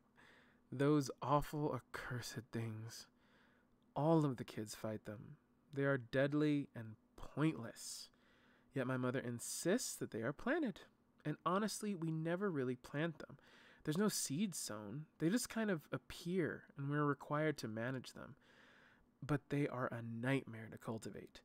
It's as though we were forced to hatch chicken eggs, raise the chicks, breed them as adults for more eggs, and then she just makes us throw a fox into the coop. They slowly start to pop up in your other crop and eat everything else you grow. Farm get into them and die, so you have to collect the bodies and bury them under the crop so they don't stink to move on. So when does she consider you a master? She looks straight at him. When she's sure you would starve for them, she said. As far as I could tell. She put her arms up in a half shrug. There's no goal she tells you to shoot for. But looking back, I watched all my brothers and sisters let their farm get overwhelmed as they got skinnier and skinnier. Barley shook his head in disbelief. Saying that they're starving, but they blame it all on... His eyes opened wide as he answered his own opinions like he was. Although I was small, we still managed to get into heated arguments. A fire started to sprout from his elbows to the back of his arms and up his back. His eyes changed too. I knew my dad was known to be a great warrior, and I knew he held some secrets. I knew this must be one of them. But instead of being afraid, I just got so mad back at him that I screamed. When I did, my father fell silent and immediately extinguished. He was staring at me like he never had before. That was the first time I remember turning. Or maybe it's just the first time things made sense. I don't know where it comes from. I've just always been this way. It comes with anger or fear. I can't really control it. Wow. Barley stood up. Their tea was growing cold, so Barley headed back to the fire to stoke it and set up the kettle again. He was quietly pondering as he did. Paxis just watched him. So you were given a farm, and then he stopped stoking. He was listening. Something was outside. Paxis heard it too. Someone was approaching, not far off. Her eyes widened. You can't be here, she whispered. They set you up. They can't know you found out. She was right. Clearly, Farron and Kaporia had expected him to find out Paxis was the monster. If they knew that he knew, then it would complicate his stay here. It could hinder or even halt his progress in figuring out what was really going on. Paxis! Came a voice from outside. It was a woman's voice that Barley hadn't heard before. Barley went to press his back against the wall to the side of the door. Paxis kept the blanket on and stood up. Yeah? She called out. What are you doing up? It's late. You have to work in the morning, called back the voice. Paxis went to the door and cracked it open. Barley stood next to her, away from view, breathing silently. She saw a stern face through the crack in the door. It was the head servant to the king and queen. I'm sorry, Connette. I couldn't sleep. I was having some tea. Well, get to bed, girl. We have prep to do before the ball. I will. I'll tuck myself in soon. Connette gave her a skeptical look before she turned and left. Paxis closed the door and heaved a sigh of relief. They probably sent her to check on me. You've got to go. I'll go head out when I'm sure she's gone, said Barley. The window in the home was too small to climb out of. Barley sat listening carefully for footsteps outside while Paxis went to the fireplace and put out the small fire with what was left in the kettle. When Barley couldn't hear anything, he quietly went for the door and cracked it. He turned back to Paxis in the dark. Meet me tomorrow morning where you pick the tip-top berries. She could see the silhouette of his cheek curve up in a smile. Before he slipped out into the night, he whispered, I think I know how to pay back my debt to you, Paxis of Black Tree and Onan.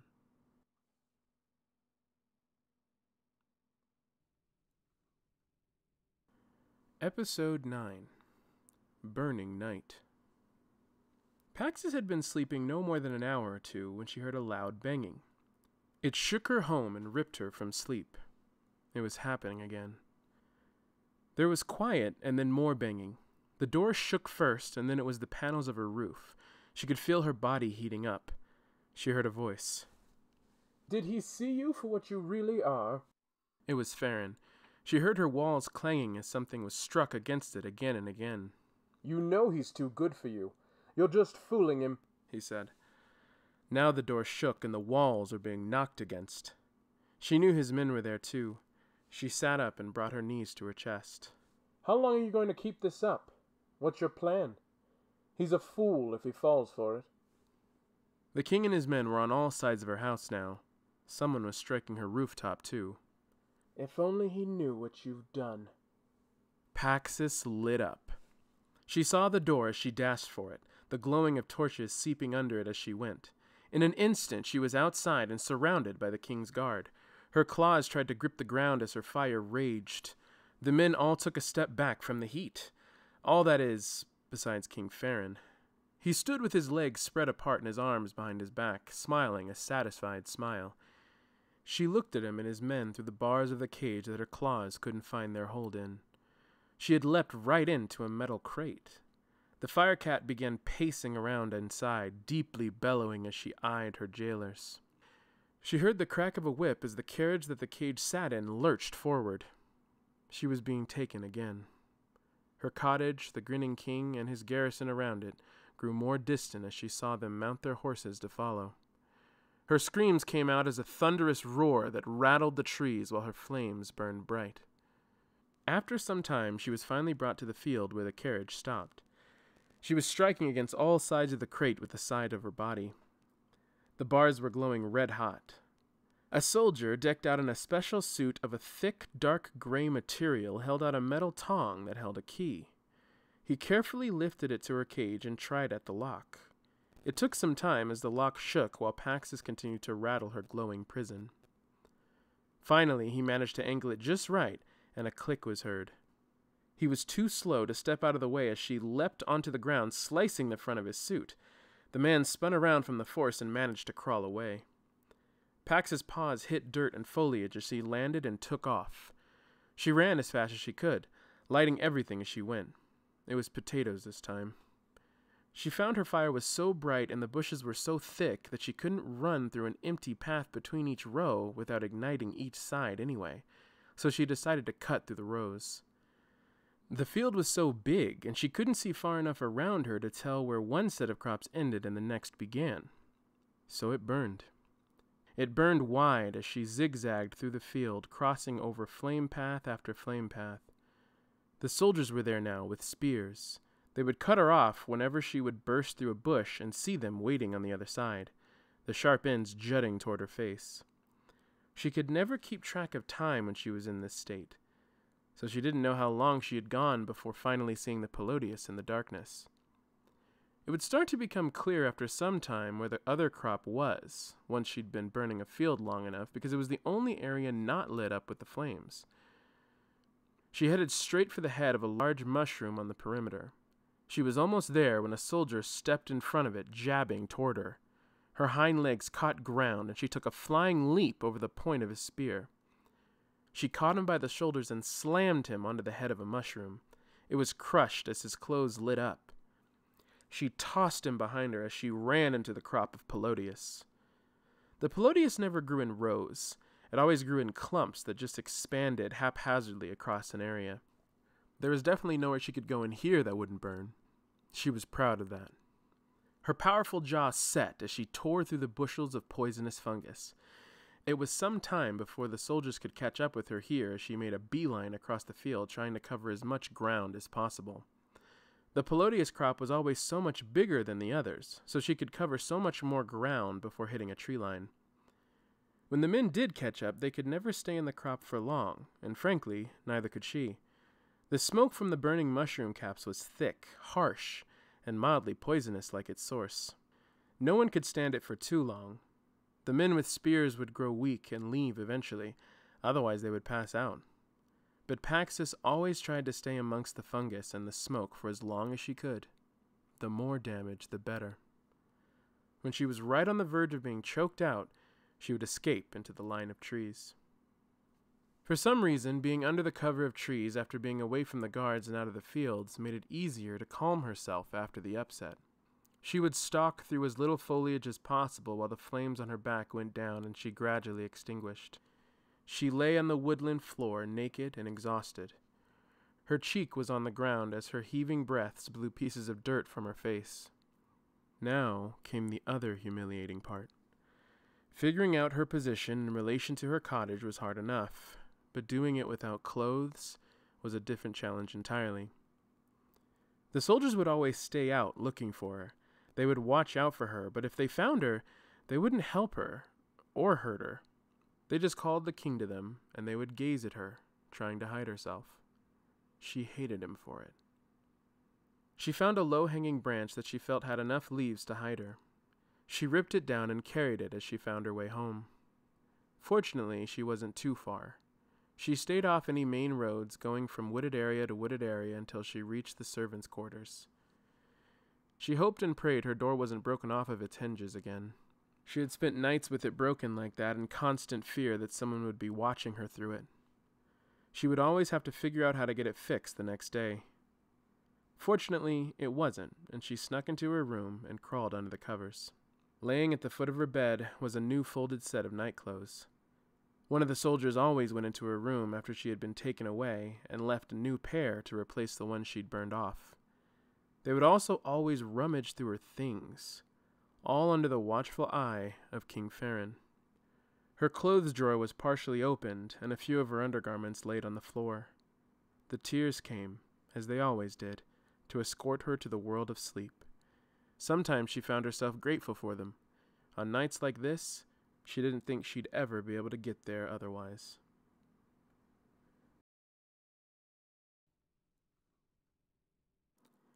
Episode 10. Helming the Flame. The next morning, Barley sat leaning against one of the tip-top trees. They were a bit outside of the main village, and he sat in an arcade with them on either side, creating a pleasant canopy above him. He'd been waiting for about an hour when he spotted Paxis coming to meet him. When she saw him, her eyes welled up, and she ran to him. He caught her in his arms, and she buried her wet face in his chest. He held her tight. "I heard the messengers talking about the attack this morning," he said softly. He sat holding her for a while as the wind blew through the trees. "I just can't do this anymore," she said. "I can't." Barley released her and wiped the tears from her eyes. "How long has this been going on?" Paxis sniffed and laughed a bit. "I'm sorry. I'm always crying with you." Barley shook his head. "I would be too. I'm the crying man, remember?" She smiled with her eyes still gleaming. "I've been burning crops for years now. It started out with my own farm. When my mom gave it to me, I actually didn't mind growing food crops. I actually kind of liked it. But I refused to start tending the Pelodius. My siblings that still lived here and still had a farm jeered at me for it. My oldest sister once even came from her own land she was already ruling over to try and force me at my mother's request. She grabbed my arm and threw me into the dirt of the plot of land that was set aside for it. I was so angry. My mother convinced them all of what a terrible person I was." "But didn't they also hate cultivating them? I thought you said they all fought it at first," he said. Paxis shrugged. "I know. I have no idea. My mother's methods make everyone react the same way, and yet somehow, when it's the next sibling's turn, they turn on them like they didn't hate it too." Paxis took out her berry bag. She looked up at the tree and spotted a strong branch. She reached into her pack and pulled out a rope with a hook. She swung it around and threw it up to the branch, and it caught. The hook wrapped around the branch and hooked around the rope, and Paxis gave it a tug. "Wow," said Barley. "That's innovative." Paxis smiled at him and began to climb up the rope. She shimmied her way up to the top and sat on the branch when she got there. She then stood up and began to climb up to the top. Barley could see her well from where he was, and she didn't have to speak too loud for him to hear. She began picking the berries at the very ends of the branches and at the top of the tree. "I don't know when it happened the first time, but I think my mother was there herself. She was trying to force me to plant when I got so angry that I lit up. I tore through my own small crop of wheat and rye and tomatoes and burned it all up. My mother was furious. I didn't have a farm to care for anymore, so later she took me to another farm and I burned that one up as well. I burned up farm after farm. She got fed up and she treated me like an outcast. I was a failed treaty and a failed farmer, so in her mind, I was a failed heir. She turned my family on me as well as the people. She would come and tell me the kind of daughter I was to her, and I would light up all the time. I would go on rampages, burning everyone's crops. Finally, she cut her losses and made me a servant so I could at least contribute to her somehow. But she never wants me to forget what a failure I've been to her. She has King Farron and his men regularly come to me, usually late at night. They remind me of what I am. It's been that way ever since. Barley looked down from her and frowned. He thought for a moment. Are you aware when you light up? Yeah, said Paxis, plucking a berry she had just reached. Mostly, anyway. I guess I'm as aware as I can be while being angry. You know that feeling of blindness you get when you get really, really mad? Barley nodded. Well, it's like that, but I just can't turn it off. Also, I'm covered in flames, so I can literally see red. It's bright and hot, and I feel like that all adds to it somehow. Barley wondered aloud. Something about this didn't seem right to him. In fact, it all felt very wrong. Paxis slid down the rope fastened to the tree, her berry bag full enough that she could barely tie it off. You have to learn how to stop lighting up, Barley said as her feet touched the ground. What? I mean, it's part of you, but you can't let it control you, he said. Paxis had a considered expression on her face. But I'm trying to fight them. I don't know what else to do. I don't have any other defense. Your power is a tool, he said, and you can either make it work for them or for you. Paxis turned the thought over in her mind. You lose control when you turn. Your parents know that, so they use that to their advantage. You can't let them do that to you anymore. Barley held out his hand. The bark from the back of his hands grew forward and coated his fingers. It grew until the tips of his outstretched fingers were points. Then the bark from his forearm grew a branch that was razor sharp and came to a point that rivaled any blade. It hardened and was so smooth it almost reflected. Paxis' eyes were bulging with shock. I knew I could either sit and let this thing I was born with take me over, or I could put it to good use. I chose to see if I could help someone with it. The wood gradually started to look dead, and Barley struck his forearm and hand against a tree. The now brittle weapon broke into pieces, leaving his arm back to normal. You already saw what it looks like when I lose control, he said. And when I let this stuff get away from me, I become someone else. I was trapped. He looked into her eyes. And so are you. Paxis chewed her bottom lip. We are going to get to the bottom of this, he said. But to do that, we need to take that control back. I'll help you. Barley gave her a gentle hug. Paxis loved his smell. It reminded her of pine, and somehow oranges. He put his arms on her shoulders. I know you need to get back, he said, but I want you to meet me every morning at sundown. We will work on this. I'll teach you how to use this so you have the advantage. Watch your parents closely. See if you can gather any clues on the inside. I'll keep searching out here. Together, we are going to dig this town up. She smiled at him and gave him a kiss on the cheek. He gazed into her eyes and smiled back. They were green and hazel like a coral reef. She left, berries in hand. She went some distance and turned around and saw him watching her. She put her fist up. Every day, Paxis would spend the day serving her family while Barley continued his search. And every evening, Barley would meet her by the tip-top trees and they would train. Barley taught Paxis. At first, Paxis used raw anger, but gradually, she learned how to channel it into righteous indignation. She learned that it wasn't anger that was wrong, but what you did with it. This gave her surprising clarity when she was in her fire thing during her episodes in the past. But over time, she had realized she was contributing that. She didn't want to hurt them, so she chose to try and burn only the Pelodius shrooms. This, as an allegory, helped her think of her anger the same way. She had to learn how to choose what she was angry with in her mind, and not to burn. She knew that he was not the true source of her torment. As she served the king and queen, she could see a bit more of the victim that he was.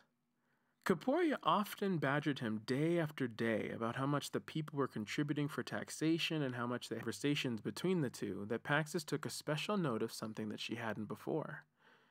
Kaporia had been yelling at Farron about the drapes over the windows in the new wing. Paxos had been in the room dusting. Little bumps had popped up under Farron's shirt almost immediately after the argument. He huffed and left in frustration. Paxos had seen this before, but this time decided to follow him. She saw the bumps on him grow larger on his shoulders and back as he stomped down the stairs to the lower level. He reached a large, black, and heavy door that she'd seen him go inside many times before. He swiftly disappeared behind it and locked it behind him. Paxos returned to her work, and a few hours later, she saw Farron wandering the halls again, speaking to his men. The bumps were gone, and he seemed in a better mood. Paxos made her way unseen to the black door and very gently tried the knob. She knew it wouldn't budge. She looked down and saw the keyhole underneath it. She had an idea. That evening, Paxos met Barley by the tip-top trees and told him what she'd found. "The king sprouts mushrooms from his body?" said Barley. "Yeah, he always has." "So that was why he dropped one the night he came to visit me. Why in the world didn't you tell me this before? Is this like a normal thing in your realm?" "No, not exactly. I'm sorry, it must have just slipped my mind. It's always been that way with him. When he gets flustered or anxious, he grows mushrooms on his body." Barley thought this was a strange thing for her to have never considered or brought up. "And again, you have no idea why this happens?" "No idea. It's just how it is," she said. "This place is nuts." Barley put his palm to his forehead and thought for a moment. "So your mother had a history of growing the mushrooms long before you were born, and she always needed a king by her side. Did your real father grow mushrooms too?" "I don't think so. I'm pretty sure he would have burned them off if he did." Barley was stroking his chin. Paxos knew he was really trying to work out his thoughts now. "So your father... Wait a minute. Did you know they were Pelodius shrooms growing on him?" "No, I mean, they're usually pretty blacksmith in the market wearing a suit that resembled the same material that the soldiers wore to get her out of her cage. She had noticed when she attacked them that they never lit on fire, so she wondered if it would also work on her. She asked the blacksmith if he could so that her arms could fit no matter what size and shape they were. The bottoms were shorts with wide legs for the same reason. She also had a hole above her bottom where her tail would be. "I had to cut that part out myself. As odd a design, I'm pretty sure I estimated the size and position of it right." Barley's face beamed. "You are something else, Paxos. Look at you, taking control." Episode 11. Empty Harvest. That night, Barley found himself staking out another field. Now that he knew the first creature was Paxos, all he had left was the second creature.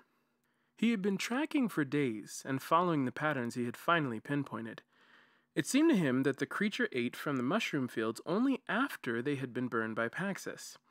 This seemed an odd but consistent detail. The challenge was figuring out when the thing would come back to a field. It usually ate from one field one night and then would choose another on another night. This part seemed random. He started suspecting the creature was actually deliberately trying to throw him off its trail. He decided the only possible solution was to stake out just one farm for a long period of time. It would have to have been burned and partially eaten from, but clearly still have plenty of crop left to consume.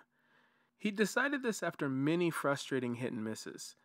So, as tedious as it was, he had sat at one particular farm night after night for the past few nights without any success, just hoping upon hope that it would eventually show up. And show up it did.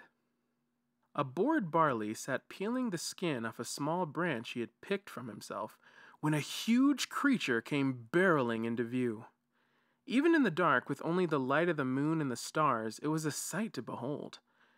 Out of the trees came a huge creature that was shaped something like a beetle. It had hulking shoulders and a long horn-like structure protruding forward from the top of its head. The face below it had two sets of gleaming eyes on either side of its head. The shadows of the night prevented him from seeing every detail, but he could tell the creature had very prominent arms and shoulders. They pounded into the ground and had large, long, sharp horns protruding from the elbows that stuck up in the air as the thing hunched over and walked.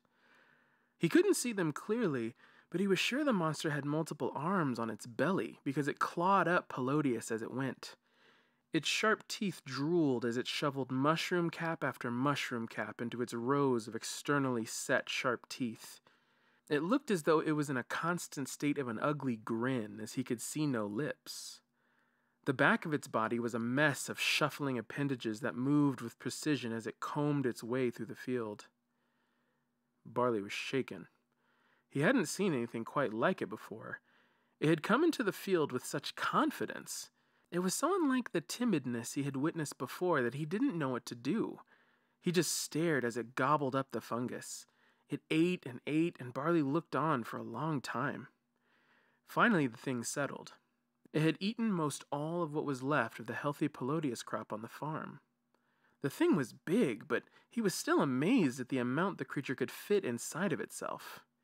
He was sure now that whatever small sections of the mushrooms it had been carving out, like the one he'd seen on Toka's farm the first time, was a part of some kind of marking system the beetle had. Now that he saw what it was capable of, he knew there was no way those had been attempts at eating to satisfy itself. After sitting for a while, the beetle monster stood up on all of its hind legs and moved with surprising speed back towards the woods. There was no way Barley was going to let it get away this time. He dashed through the trees as fast as he could to head it off and watch where it went. He spotted it shuffling its way up a nearby hill, its abdomen bobbing as it went. The hill overlooked the farm it had just come from, along with a few more properties nearby. Barley stayed in the trees just below, watching. The creature looked up to the sky and raised itself all the way up. Its front arms lifted off the ground, and its huge horn protruded toward the stars. It was quiet. Barley had half expected the thing to let out a massive cry, but then reconsidered after he realized after all his nights of searching he would have heard a cry like that. Suddenly, Barley began to cough. Then he coughed more. He slapped his hands over his mouth to quiet himself and receded farther into the trees, losing his view of the creature. He felt like he had smoke in his lungs, and he began to choke. He rolled down the incline on the hill in the trees, keeping his mouth covered. He got low and gasped for breath. He looked at his hand and saw green residue and droplets in his fingers. This was it, the vapor from before, the green cough. He sat there and waited out the green fog. Soon it dissipated, and Barley made his way back through the trees to the hill. The monster was gone. He headed back to the farm. Through the trees he could see the ravished crop the beast had come from. The mushrooms were gone, and what was left was pitiful. A small bit of rye and barley was left for the farm. It was clear the farmers had been growing so little viable crop that there was no way they could have made a living. And now this thing had eaten their pointless toiling, leaving the field barren and showing what all their hard work had really amounted to.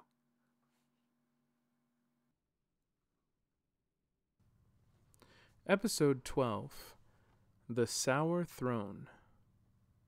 Paxis had been watching her stepfather's routine all day. He had worked with his men on several trade plans for neighboring cities and worked out in order of priority the list of assignments Kaporia had given him to take care of before the ball. He finally had taken some time to have a nice bath and had left his clothes along with his keys in the dressing room before the bathhouse on the palace grounds. Paxis had assignments to take care of the dirty laundry left, bury them in a load of clothes. She made her way down to the basement and reached the big inn, and the lock gave way with a click. She opened up the big heavy door and peered at it. Lit up her smiling face and subsequently part of the room. Back of the room. She also spotted more torches hanging on the wall. One by one she lit them with the torch in her hand until the whole room was bright. In the full light was his missing throne. The wall it sat against wasn't stone. It was though it was partially finished and built out of the foundation of the castle. The dirt was the same dirt the structure was built on top of. Roots could be seen about the throne. The strangest thing was that it was covered in fungus. Layers and layers of spindly tendrils of off-white fungus were growing in strands across the royal seat. They snaked across the back, the base, and the armrests of the throne and made their way into the dirt behind it. The string of it braided in and out of the dirt, creating a strange web that decorated the dirt walls of the room. But she had another idea. She got close to the white threads and sniffed them. They stank. They were like a sickly buttermilk. You could still smell it, very strong. She found a section of the dirt wall that you couldn't see the fungus on. She could smell it there too. She followed it to the part of the room where the stone wall began. She smelled what was like granite. She frowned. She took a moment and then concentrated. The ping of sundown came. She finished her evening duties and snuck away to the tip-top trees, fungal throne, and the terrible smell and how she tracked it. She could see in his eyes how proud. And outside, too. I don't know how far it goes. My work didn't take me out too far today. At work. Barley had his fingers draped over his chin while his pointer finger tapped his cheek. So what's your thing? She asked. Huh? Your thing. We both had things. I told you mine. You have to tell me yours. Oh, right, he said. He cracked his knuckles and his eyebrows jumped up and down. I found the monster. What? Paxis screamed. Come on, you didn't doubt me, did you?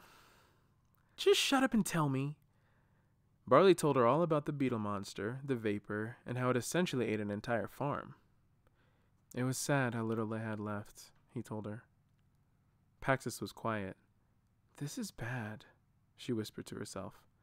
I feel like we're almost there, though. Get the green cough from that smoke it breathes, she asked. No one else seems to mind. Barley pressed his lips together. You know, I think it might be the reason there's some sort of haze around their minds when it comes to some of the off things about the village. I think the tree growing from me can filter things out.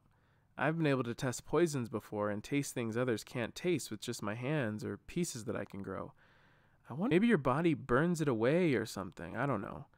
But if our systems fight it, maybe in others it taints their minds? Makes them susceptible to bad ideas? Or maybe tolerate a status quo that isn't healthy for them. Paxis rubbed her eyes in mental exhaustion. This is madness. Yeah, but if it's true, said Barley, that would mean this creature is like a parasite. It feeds off the town like a host. But then how long has it been here? And what is my mother doing feeding it? I don't know, said the knight. But you need to rest up for tomorrow. I'm going to follow up on that fungus thing tonight. Paxis nodded. Right. I'll drop a cloth where it leads outside the palace grounds. You can follow it and tell me what you find. Seriously, if it's big, please just come and wake me up. I probably won't be able to sleep tonight anyway. Barley listened, and Paxis headed home. He soon found himself outside the palace grounds with a bright red linen laid out at his feet. Barley had left his shoes at home and instead patted the soles of his feet with bark. He now stood still behind the piece of cloth with his feet together. Slowly he grew small cleats on the bottoms of his feet that seeped into the ground like roots. They searched for a moment before they located the sour fungus. She was right. It was like a network. Something like veins in a body were all through the ground. Barley took another step and found more. The sensors on his feet worked like taste buds, only perceptive in a slightly different way. With each footfall, he could taste the sour buttermilk and wet dog smell that Paxis had told him about. It was going to be a long night. A few hours later, Paxis awoke in the dark to knocking on her window. It was a gentle knocking this time. She knew it wasn't the king's soldiers. She sat up on her bed and peered outside to see the soft eyes of her knight. Hey, he whispered, what was the first thing your mother had you do when you had to start growing the Pelodia shrooms? The first thing? Paxis rubbed her eyes and yawned. I had to plant a mushroom scarecrow in the ground? Why? Barley laughed and looked down, shaking his head. Paxis cocked her head. What?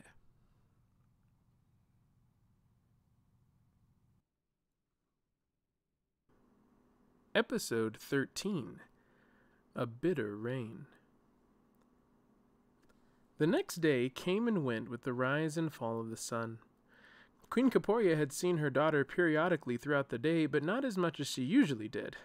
In the evening, she called her husband in and told him to go see her. Farron always knew what that meant.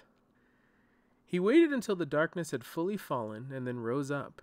He took his royal garrison with him.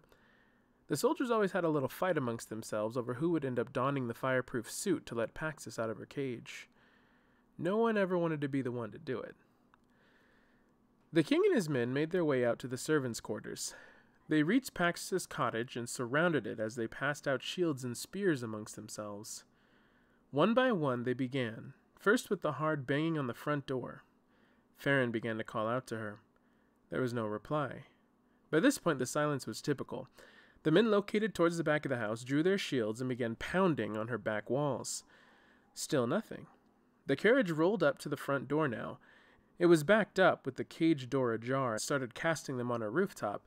King Farron was beginning to worry. Without realizing it, he had begun to pace.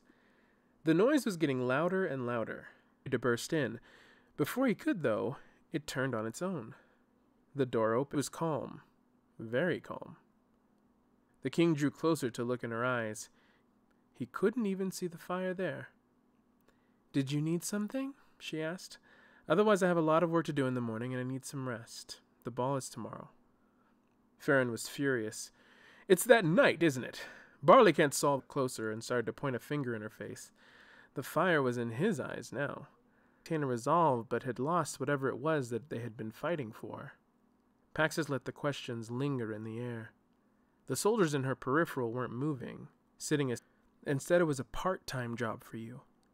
The rest of the time I was a tool, a pawn in your sham of a marriage. Farron's eyes softened.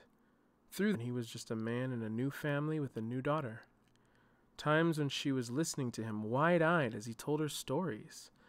When he taught her new games with her brother, and "Can I always remember you that way?" Farron's eyes shimmered in the light of the torches his men held.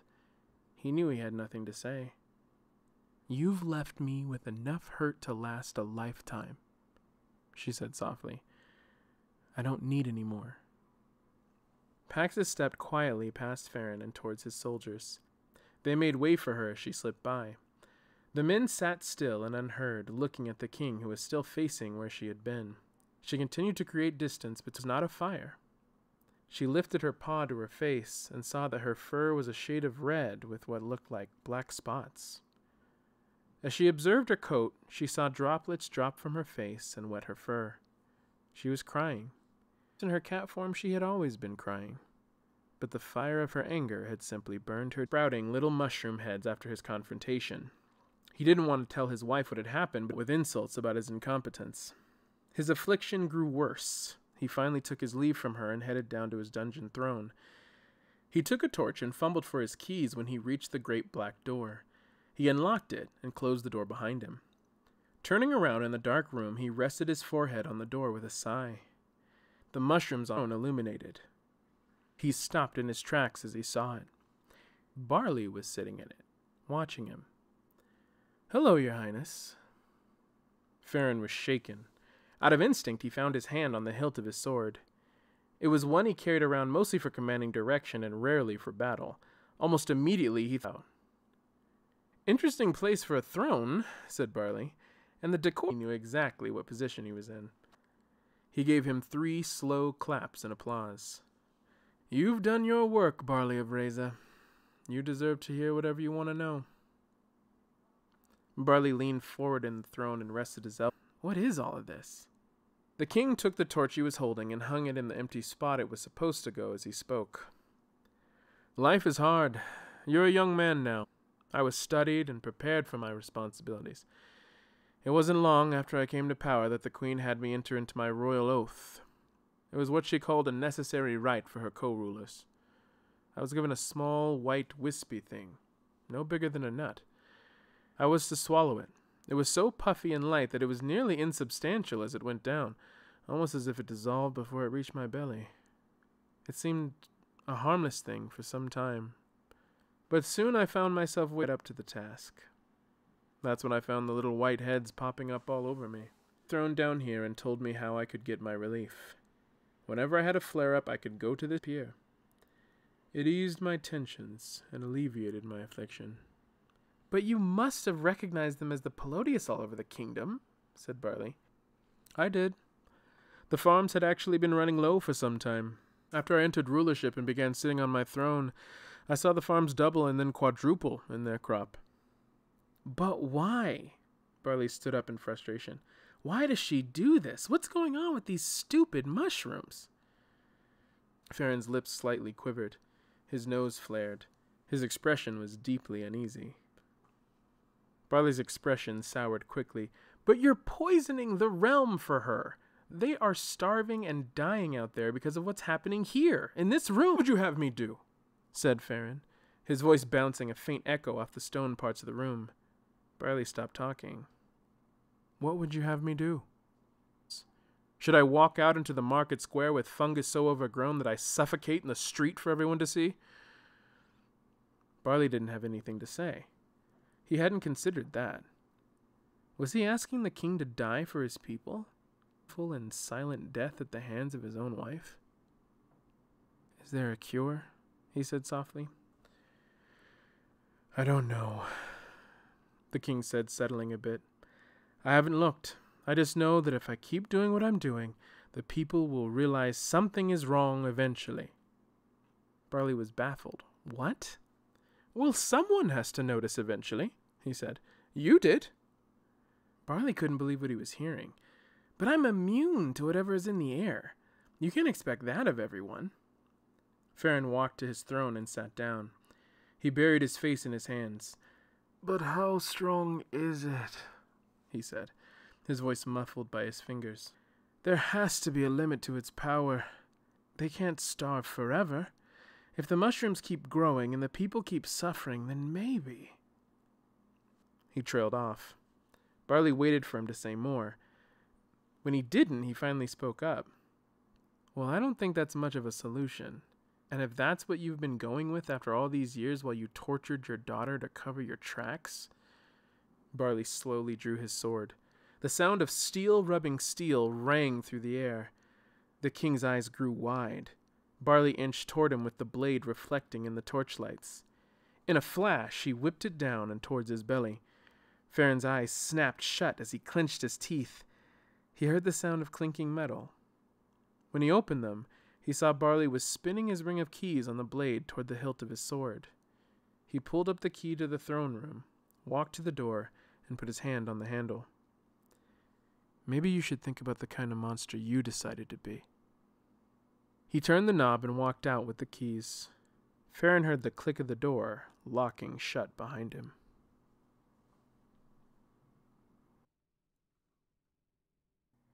Episode 14. A Meeting of Monsters. It was late, but Kaporia couldn't sleep. She had spent the night dealing with her insomnia, going over the details of a crystal chandelier she had received for the ball the next day. She thought it was all wrong, as it was not at all the style she had expected. Additionally, it had some defects on it that she knew she would notice, even if nobody else would. Her helpers bobbed their heads, trying to stay awake as she went over every tiny detail and figured out what could be replaced, or if the whole thing just needed to be sent back. She had decided there clearly wasn't enough time before the party, so she was making do and having them remove each defective piece and replacing it with the ones from another chandelier she had retired. She was just about to finally retire herself for the night as she walked upstairs, sending her helpers away. She smelled the sudden odor of smoke. On the way to her bedroom, she passed the doorway to her project room where she had stored all the party gifts for the next day. From underneath the door seeped burnt-smelling wisps. Kaporia was now on high alert after she had just wound herself down. She ran to the door and swung it open. She had to cover her face as she was hit with a burst of heat and yellow light. There in the room was a bonfire encompassing every corner.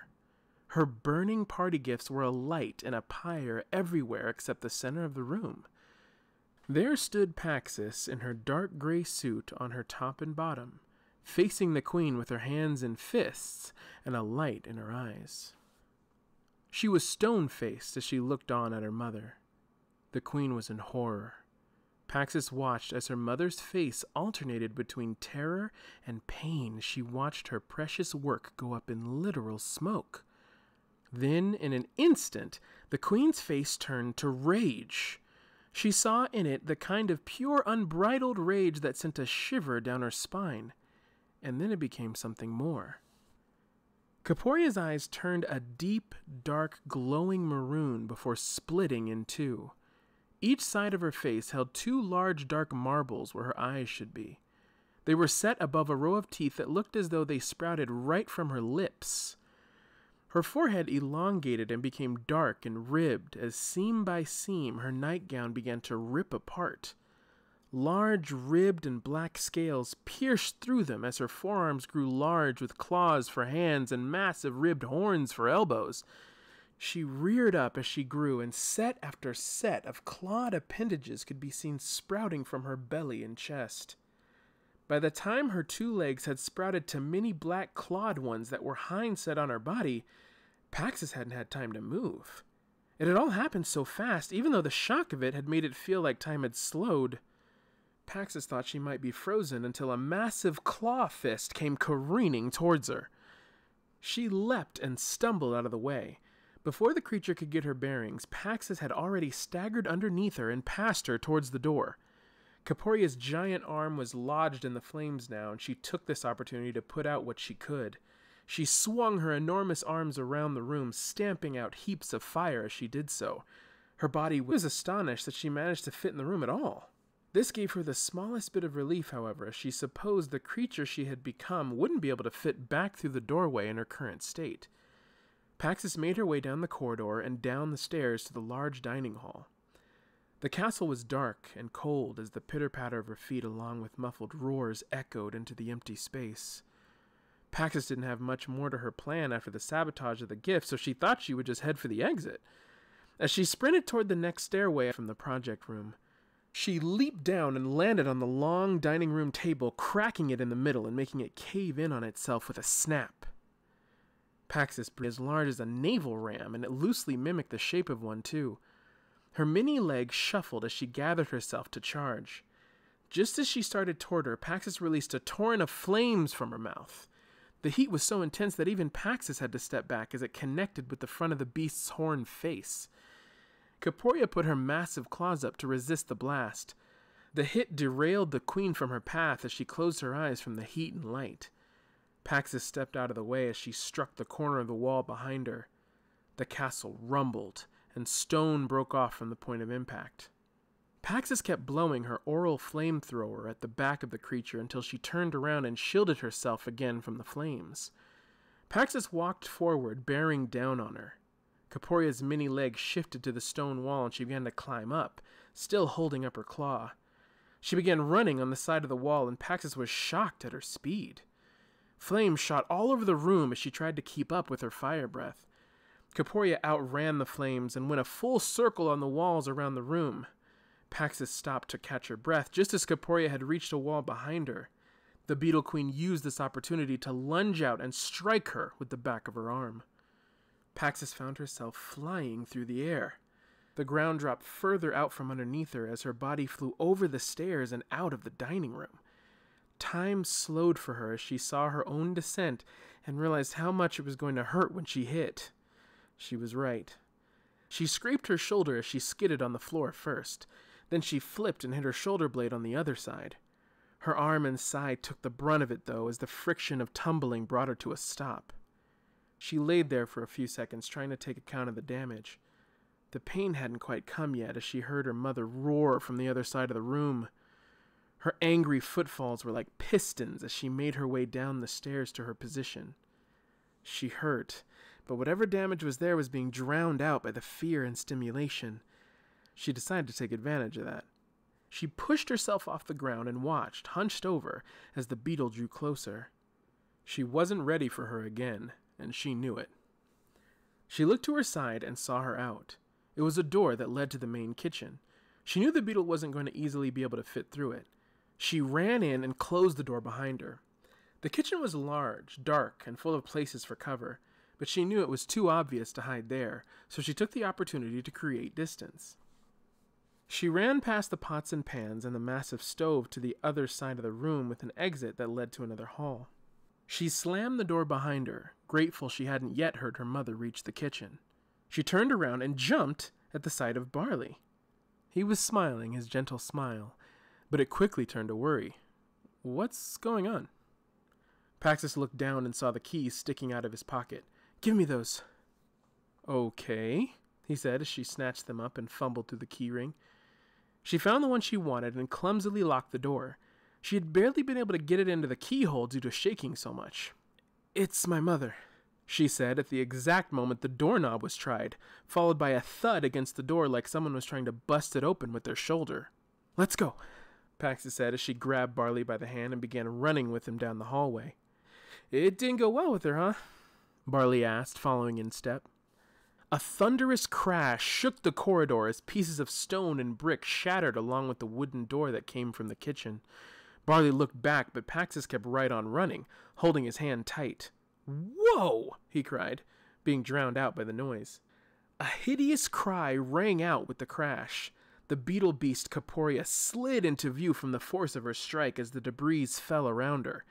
Barley's eyes couldn't open wide enough to take in the sight. The beetle is here? As the beast's many hind legs gripped the stone floor and sent its massive body toward them, it clicked in Barley's mind. Your mother, he whispered under his breath, still running. Paxis reached the open courtyard with Barley. It was a green open area with some nicely trimmed bushes and floral arrangements. The hallway led to it and turned into a perimeter around it with pillars holding up an overpass above. The stars and the night air greeted them as though it was unaware of the danger that trailed behind them. Paxis came to a stop and looked around, trying to figure out what to do next. Barley began to take off his belt and sheath loaded with his sword. This actually makes a whole lot of sense, he said contemplatively, and Paxis thought a bit too casually for the situation they were in. He handed her his weapon. Tie this around you tight if you can. I don't think we're the same size. Paxis turned around and did so as she saw her mother getting closer. Barley's tone had sounded irritatingly like a joke at a time like this. She removed it from its sheath and brandished the sword in her hand. Her mother saw this in her thundering approach, and the massive beast felt a tinge of fear as she saw the two take their station before her. Her daughter was standing fast with a moonlit sword next to the tree knight who had just sprouted long wooded edges from both his wrists. This prompted her to hit a pillar with her ramming horn just before reaching them. It rocked the hall and caused the column to crack. The rupture traveled upwards to the walkway above. Caporia backed up quickly as part of the overpass began to cave in. Barley looked up and yelled at Paxis to run. She did so, but it was clear neither of them was going to be quite fast enough to get out from under it in time. Barley covered his head. From his back, in almost an instant, sprouted tree branches just thick enough to hold the falling structure at bay for a brief moment. Paxis made it out and looked back in time to see Barley make the roots growing from his back brittle. He snapped them off as he rolled out from under the newly grown tree to safety. The branches quickly gave way and the stones crushed the makeshift tree. They had both made it out of harm's way. Caporia's fearsome teeth gnashed together as she reared back beyond the pile of stones in the now partially caved-in corridor.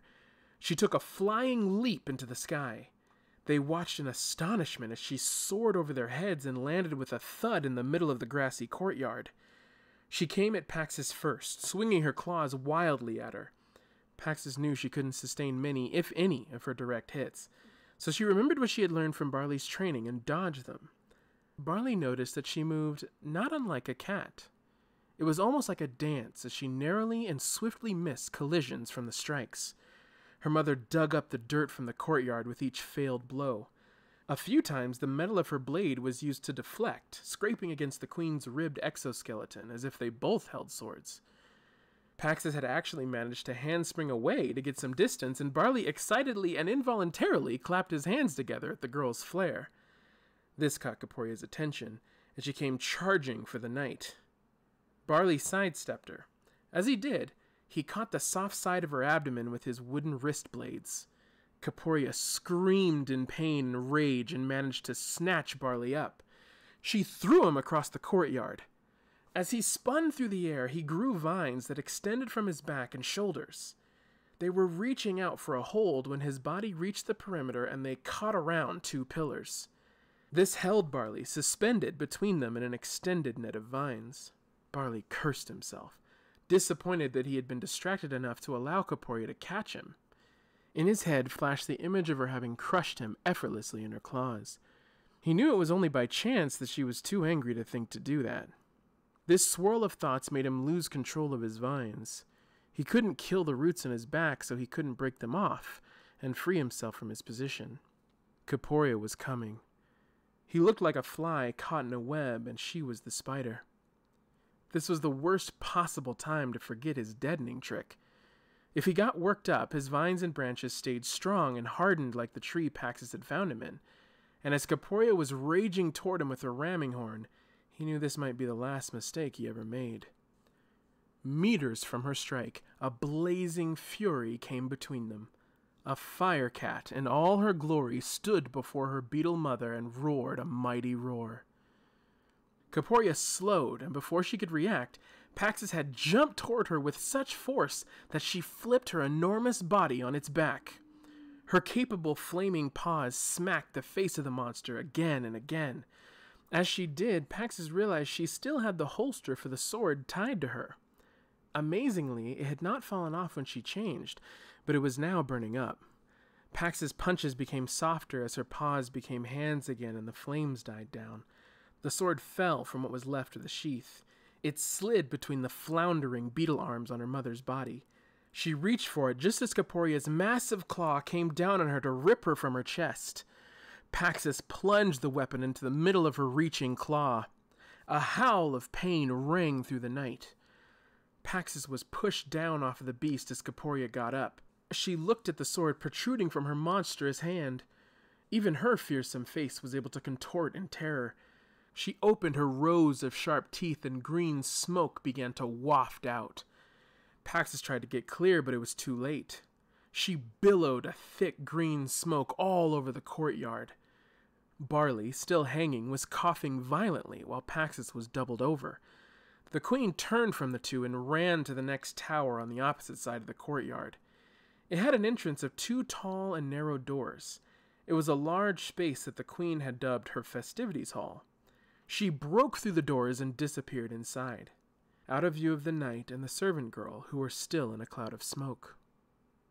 They continued to cough profusely until the cloud dissolved into the air. Barley heard Pax's cough stop sounding so much like a cough and more like a laugh. He looked at her. She was trying to hold herself up now, almost completely on the ground, but she was indeed laughing. "What?" he said, still hacking. She looked up to him, still smiling between her covered mouth. "I just keep thinking about how glad I am that my tail fit through the hole in my shorts," she said. "I think I'm a little too unreasonably proud of that right now." They both laughed deliriously. "Oh man, I gotta get down from here," said Barley, wiping a tear from his watery eyes. The vines on his back began to weaken as Barley's confidence grew. They suddenly became totally decrepit and cracked under his weight. It was so quick that Barley barely caught himself on the floor with his hands when he landed. He got up and tried to shake the soreness from his palms. "I need my sword back," he said. Paxis stood and looked at the entrance to the tower. "I'm sure she's got a plan for us in there if we go—" No, said Barley. "I can get myself a new one. I don't need the aggravation." Pax's face looked concerned. "We aren't going after her?"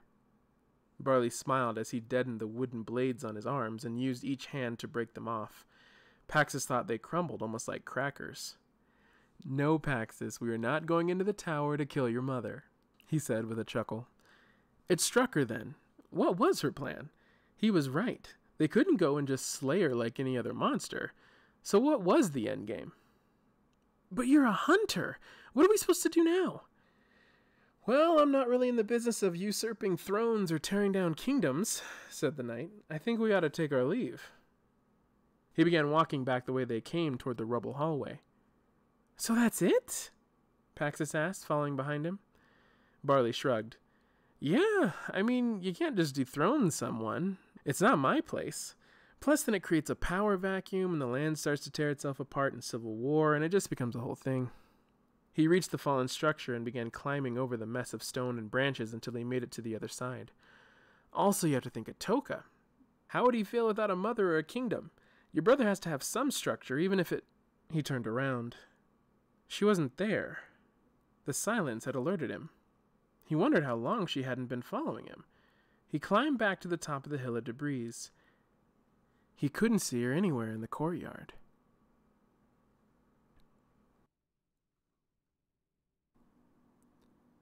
Episode 15. Birthright. Paxis had been tossed by her ankle in such a way that her body was flipping awkwardly. Her vision spun and her arms and legs flailed about her in the black. She couldn't figure out what was up and what was down. The only markers she had were the torches spinning in and out of her field of view. She turned in mid-fall and lit up the dark. She always managed to land on her feet when she changed. Her tail righted her, and she landed on all fours on a slightly elevated stage next to a podium, growling up at her captor. Caporia's wings hovered her meters above the floor of the festivities hall. She stayed there, swaying back and forth. Paxis thought she looked like a grotesque bumblebee. One claw reached for the other and gripped the hilt of the sword still stuck inside of it. Paxis could see her grit her sharp teeth. In one swift motion, Caporia ripped it out of her right claw with her left and flung it with pain and fury to the wall. It soared with speed and stuck into the horizontal beam of a high wall near the ceiling, far above them both. The Beetle Queen dropped to the ground and the large auditorium quaked. She reached for the large tablecloth of an unset table next to her and draped it over her considerable body. Paxis thought it a strange thing to see a monster wear a tablecloth like a sash, but then again, she was a cat on fire wearing shorts and a top.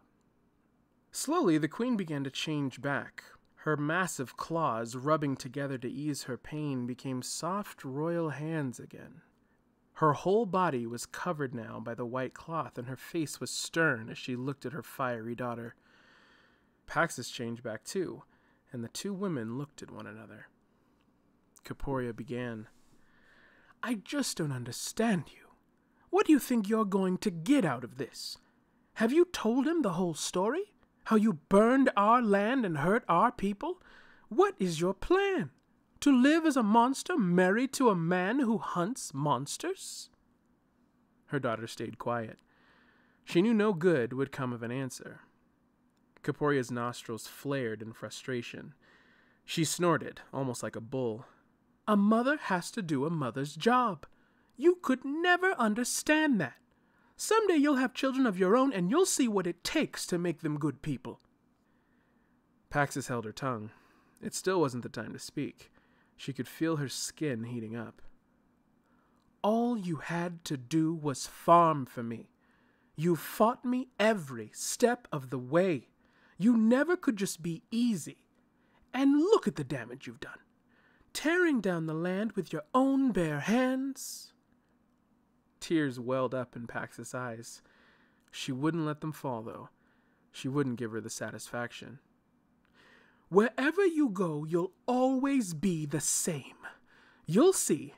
A few years from now, you'll tell me how hard it is. You'll tell me how you've chosen to cope with living how you are. And you won't be so hard on how your dear mother chose to handle things. Your older sister had her moments, too, but she came around." Paxis looked at her.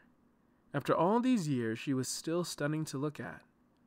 Genuine sadness clouded her features. "You are so beautiful. How did you get so ugly?" Caporia threw her head back a bit like the statement had struck her, but her face showed disgust. She wouldn't even entertain the deeper thought behind it, and Paxis could see that in her eyes. But what she couldn't see was if it was denial of what she had become, or because she was so far gone that she couldn't even comprehend the notion of being any other way. "You condemn me now," her mother said, "but people like you and me have to take control of what we were born with. Whatever it takes, you'll have to learn how to live with it in your own way. You'll know that someday." Paxis couldn't hold back any longer. "Whatever I am, the difference between you and me is that I won't make innocent people suffer to keep a semblance of control in my life." Caporia's eyes widened in rage once more. They turned maroon and split. Her transformation was rapid, but Paxis tried to stay light on her feet, anticipating her next move. The Beetle Queen opened her rows of teeth and out rocketed a boiling ball of congealed hot wet. Paxis rolled and it missed her by inches. She looked down for a split second just to see where it had landed. The stage floor was bubbling and steaming a liquid substance of an olive green color. She was behind the speaker stand now, and she rolled once more as the stuff shot out and melted a chunk out of the podium. She staggered to her feet as a voice echoed through the hall. "Paxis!" Across the large room, past the long tables, chairs, and the torches lining the walls, was Barley. Kaporia scraped her claws on the ground as she turned to look at him. Her legs spun her body toward him and she screeched. He covered his ears as acid was hurled toward him from her toothy maw. In a flash, he produced a wooden shield on his forearm that immediately began to sizzle and melt when it came in contact with the Queen's projectile. Barley shook his arm wildly, trying to get it off, but soon felt the muted burn of the acid as it cut down to his skin. He deadened and ripped off the shield, but by the time he did, Kaporia was all in his arms as she smacked him to the side of the room. He struck a stained glass window. Kaporia's elytra snapped open to reveal her beating wings. She rose from the ground and spun all the way around, taking note of both her opponents in the room with her many hind legs and began spinning, with her in her grip, to gain momentum. Spread out her paws in cat form, reaching out for anything to grab onto as she went flying up the side of the wall, covering it in a thick maze of places to sink her claws into. Paxis caught herself and held tight as the branches grew and grew across the wall and curved at the corner of the room when it reached it.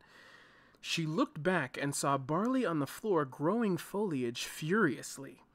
He had placed his hands on the wall, and branches and vines were shooting out from his shoulders and forearms and creating a tremendous consortium of timber extensions. The tree grew in a hurry at the brightly glowing fire cat twisting up with the branches. When the tree stopped, it had grown in a corkscrew shape all around the room and taking great leaps higher and higher towards her destination. Kaporia hit the beetle even shot her acid ahead of her to catch her in her ascent. Paxis took one last leap and her paw became a hand as it gripped the hilt of the sword and ripped it from its place.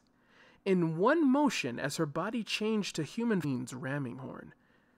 The sound of a bellowing howl hit the top of the ceiling and arched down, filling the room. Paxis found herself. She was in the night sky, looking at the stars, holding only the handle of a blade lodged in a screaming. It was enough to rattle her bones, but Paxis couldn't decide if she was more afraid of that or the height of the drop she would experience if she wavered now. As the wind whipped through Paxis' hair, the monster looked dead in her eyes and spoke in a blood-curdling voice that her vocal cords were clearly not made for. "You will never be better than me," it said. The claws felt like they would crush her. Kaporia brought her close to her ear. "I already am." The claws wrapped around her.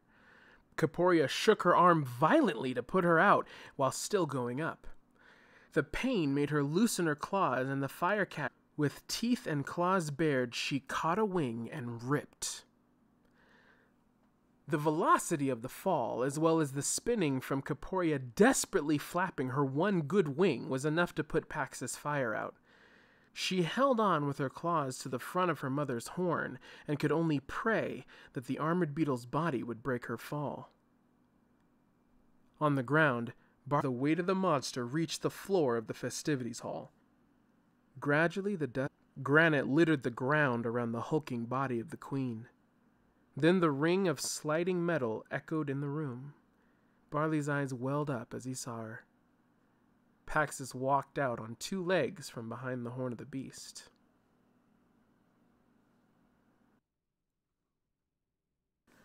Episode 16. Weeping for the reaping cloth from the nearest table. She wrapped it around herself and pulled herself up. She lumbered her way out of the hall and went through the courtyard.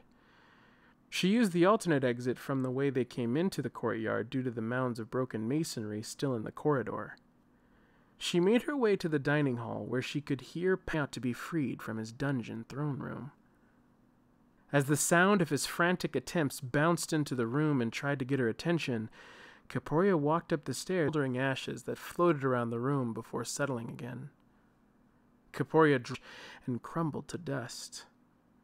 She wept bitterly. And continued to rummage in futility. Something out of the small window of the project room caught her eye. She stopped and looked.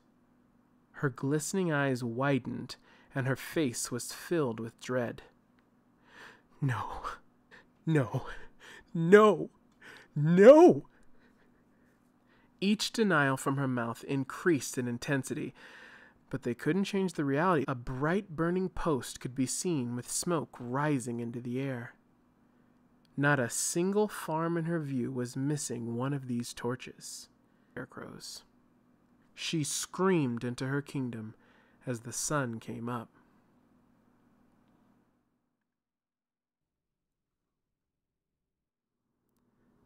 Episode 17.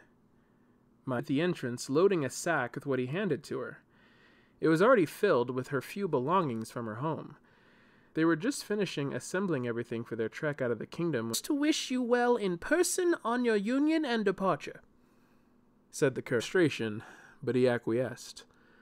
Neither of them knew why they felt they should go. Between her home and his guest house, Paxus and Barley had seen visitors trickling in towards the palace. Various townsfolk were bustling about, readying things at the market for any foreign customers that may stop by.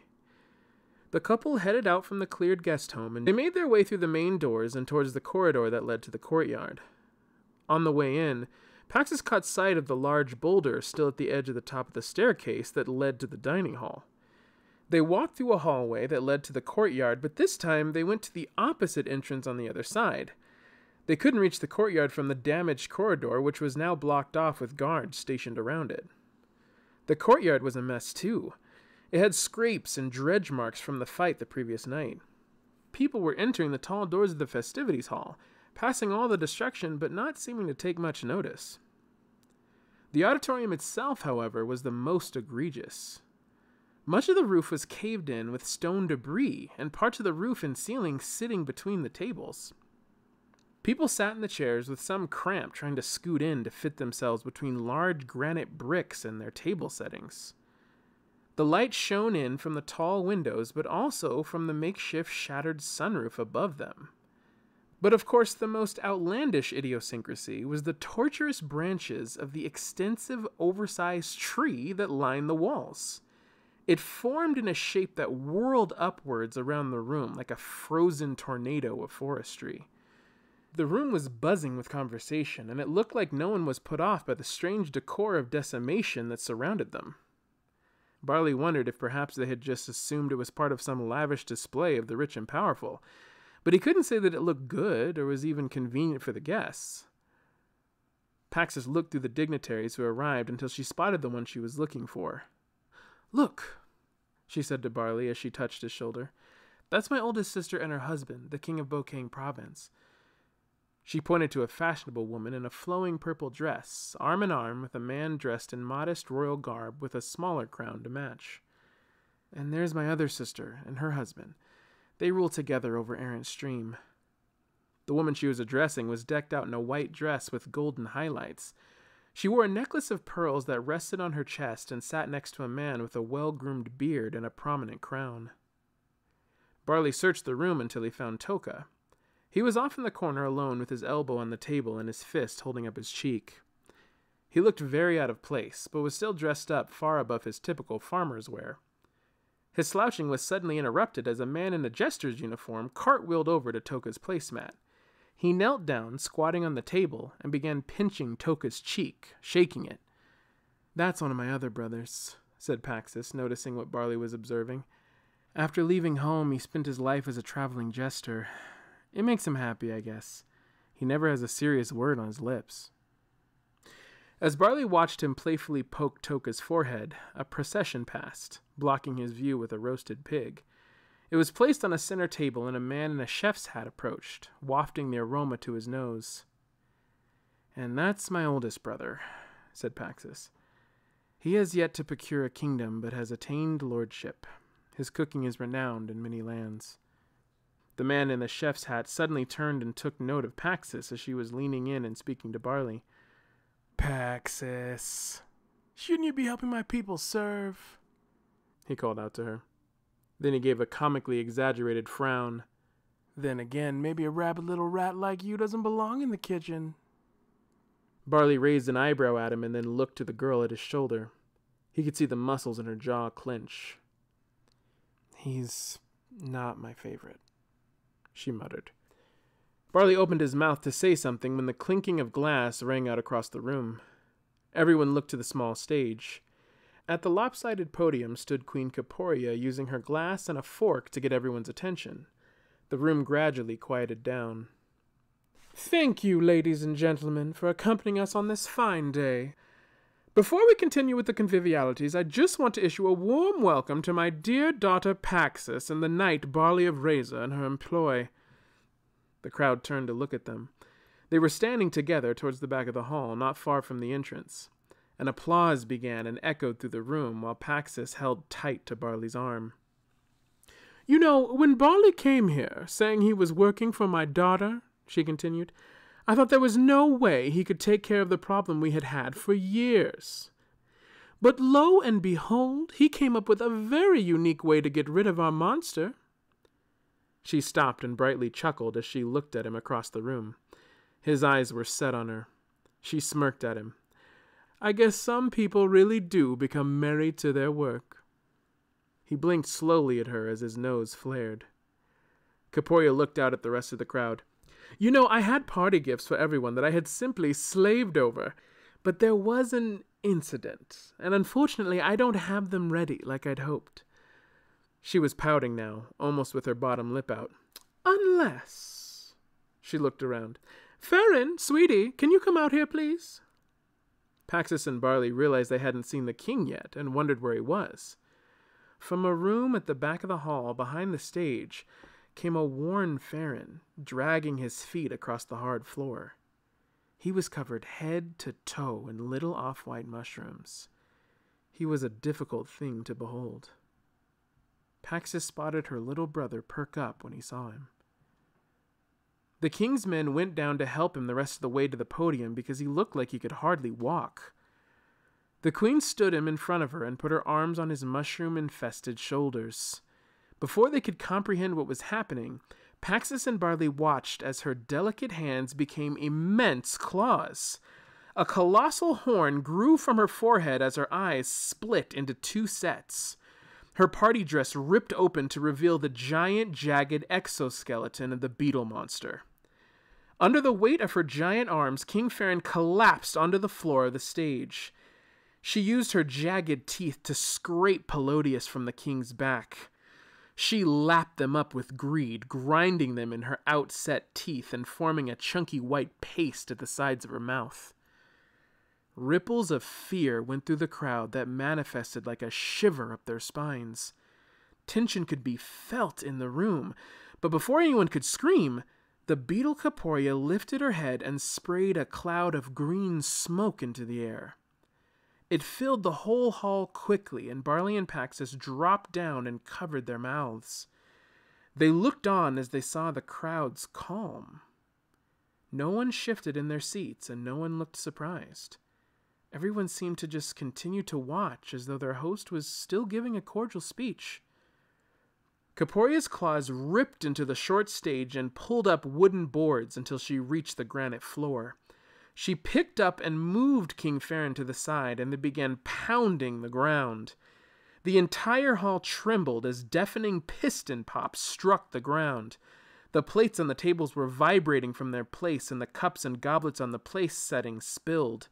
A few people tended to their falling drinks, but continued to watch the terrifying display as if it were a typical event. Granite pieces flew up as the ground broke apart. Soon a hole was in the floor, and Caporia was digging up chunks so that a large patch of dirt could be seen. Once the stones were moved, she grabbed Farron and slammed him with some force into the bare ground. There was silence for a moment as the Beetle Queen looked deep into Farron's horrified eyes. Then a booming cry rang out from the creature, directed right into Farron's face. He grimaced as his mushrooms grew bigger and bigger. Barley was trying to get a closer look due to the distance, but was still coughing from the fumes. As he did, he noticed the people Paxis had pointed out as her siblings were particularly attentive. On them was beginning to grow little white growths as well. He thought his eyes may be deceiving him, but clear as day he could see these were indeed Pelodius mushrooms growing from them as well. It seemed the more severe the abuse Farron received, the more their mushrooms grew. Her unnatural voice called out from the broken stage. The Queen calls all others with the royal benefaction to come forth and receive their gifts. The words gurgled from the throat of the beetle. One by one, all the siblings, save for Toka, came before the monstrous queen. They lined up single file, and to Barley's dismay, he saw a few more than just the siblings approach her. The royal servants began crowding around the hole that the king was being held down in. Using her other free claw, she began snipping something off of him. The queen leaned forward, and with her smaller appendages, she pulled up large, multi-headed mushroom fruitage. They each had 5 heads and almost looked like a floppy hand. As the servants brought posts to hang them on, Barley recognized them finally to be the mushroom scarecrows. The ones before had been clothed, and the gifted ones decorated to look like a person with 2 arms, 2 legs, and a head. He could see them now for what they were. Strange, gangly things with a thick center that held the offshoots together. A line was created where the queen snipped them off of the king, handed them to the servants to then put them on posts, and handed them out to the visitors. Barley understood. This was how the mushrooms were shipped to other kingdoms. The scarecrows were to be posted, and the ones who were infected with the ability to grow them must have had their own thrones with their own fungal network that linked to them. This way, the queen would have power in whatever kingdom complied with her. She could manipulate the populace in other lands and never have to be revealed. This was a subtle takeover, rather than a hostile one, but one where her signature brand of suffering was spread nonetheless. "Let's go," he said softly. He looked to Paxis, who had a look of bewilderment and heartbreak on her face. She didn't respond, but only kept on holding back a cough and gazing at the evil display before them. Barley walked to her and took her hand. He led her out of the hall. Just before they reached the doors, Paxis watched as Caporia looked right at her with her deep maroon eyes in quadruple. She continued her flow of handing out her pernicious gifts. Even with her sharp teeth outset without lips, she knew she was smiling at her. They stumbled into the courtyard, still coughing. Barley saw her cheeks wet and her face full of hate. Then a look of defeat washed over her. "Tell me," he said to her. When I saw her change last night, I was scared and shocked, and yet it seemed so familiar. It's like I knew already." She trailed off. Barley kept listening and waiting. "And when you said you found another monster in the fields, that idea felt so right to me. I didn't even know why at the time." She wiped her tears away, thinking she was going to stop crying. Then the futility of it manifested as she burst again. "And looking at them in there, I wondered how many times I had seen her that way and forgotten." And her hair draped over them. "I'm afraid I don't know who I am." Barley watched her cry. A tear rolled down his face. He wrapped his arms around her and let his own tears wet her hair. They stayed like that for a time before he released her. "Eyes. We'll figure out the rest together," he said. One of the tall double doors to the hall creaked open behind them, and out hobbled someone suffering from the green cough. He was arched over up and ran to him, kneeling down. "Toka!" "What was that?" His question was breathy as he to keep him from passing out. "Come on, stay with me." Toka came to and smiled up at his sister's gentle face. "You've always been so pretty." Paxis glowed back at him. He was the only one of her family that was never shy about compliments. "I remember," he said, "I was little, and I watched them teaching you how to farm. Your field got burned up. It was you. You fought them. They told me not to be like you. Ever since, I always knew deep down." Toka saw worry roll across her face. "Come with me," she told him. "You don't have to stay here. You can see things clearer now, too." Toka's face had sadness in it. It was true, the smoke and his mother. Memories filled with things he could see now and could remember. But he shook his head. "I'm not done here. I can't leave," he said. "When my time is up, I'll find you." Paxis felt the tears coming again. She became serious in tone and made sure he was looking in her eye. "You promise me something. Whatever comes of your farming, you won't accept the royal benefaction." Took him up and squeezed him tight. They held each other for a while before Paxis released and kissed him on his forehead. Barley gave her his hand and they started toward the exit of the courtyard. "Paxis," Toka. There was a bit of hope in his eyes. "Thank you for trying to show me how to not give in, to try to do what's right." Pax's face broke up. "I'll see you out there in the world." Ernest attempted a smile through the pain in her expression before she turned and left. Episode 18. Black Tree Fall. The two traveled out of the village with their things, and Paxis tried not to look back. She didn't let herself until they reached the outskirts of the valley. From high up, she could finally look down into all that she was leaving behind. They sat together on a flat boulder as the wind blew past them and down into the multicolored trees of the land below. All the marks of fall had become apparent as the trees blazed. "What is Razor Lake?" Paxis asked, looking up at Barley. Barley cocked his head from side to side. "It has its problems. Cleaner than Paxis of Onan and Blacktree." She beamed as she looked at him. "I agree." They made their way to their new home, and before they got too far, they reached the spot where their journey together had begun. Before them stood the tree that Paxis had heard crying in the forest. They approached it with its charcoal-black tendrils and its thick, bituminous, and devious trunk. She got close and touched it. The wood was still hard and as cold as stone. Its surface was still rough to the touch. The only difference that Paxis noticed now were the orange and red leaves crowning its contorted branches. Since she had found this tree, when she followed the whimpers, she never thought it would end up, Barley said. "How do you know?" "Well, you." He smiled and bumped his fist against its hard trunk. He looked up as the wind blew and caught a few of the canopy's red leaves. They drifted, feeding off of something good. "It'll die once the cold of winter comes. It won't come back in the spring like the rest." They left the place of uprooted trees, and Paxis looked back at the gnarled former home of her knight. She couldn't imagine how anything good could have ever come from it. "You know," said Barley, "I hate to tell you this, but if you are going to be my hunting partner, you ought to know that I occasionally need to grow crops. We'll need the extra money."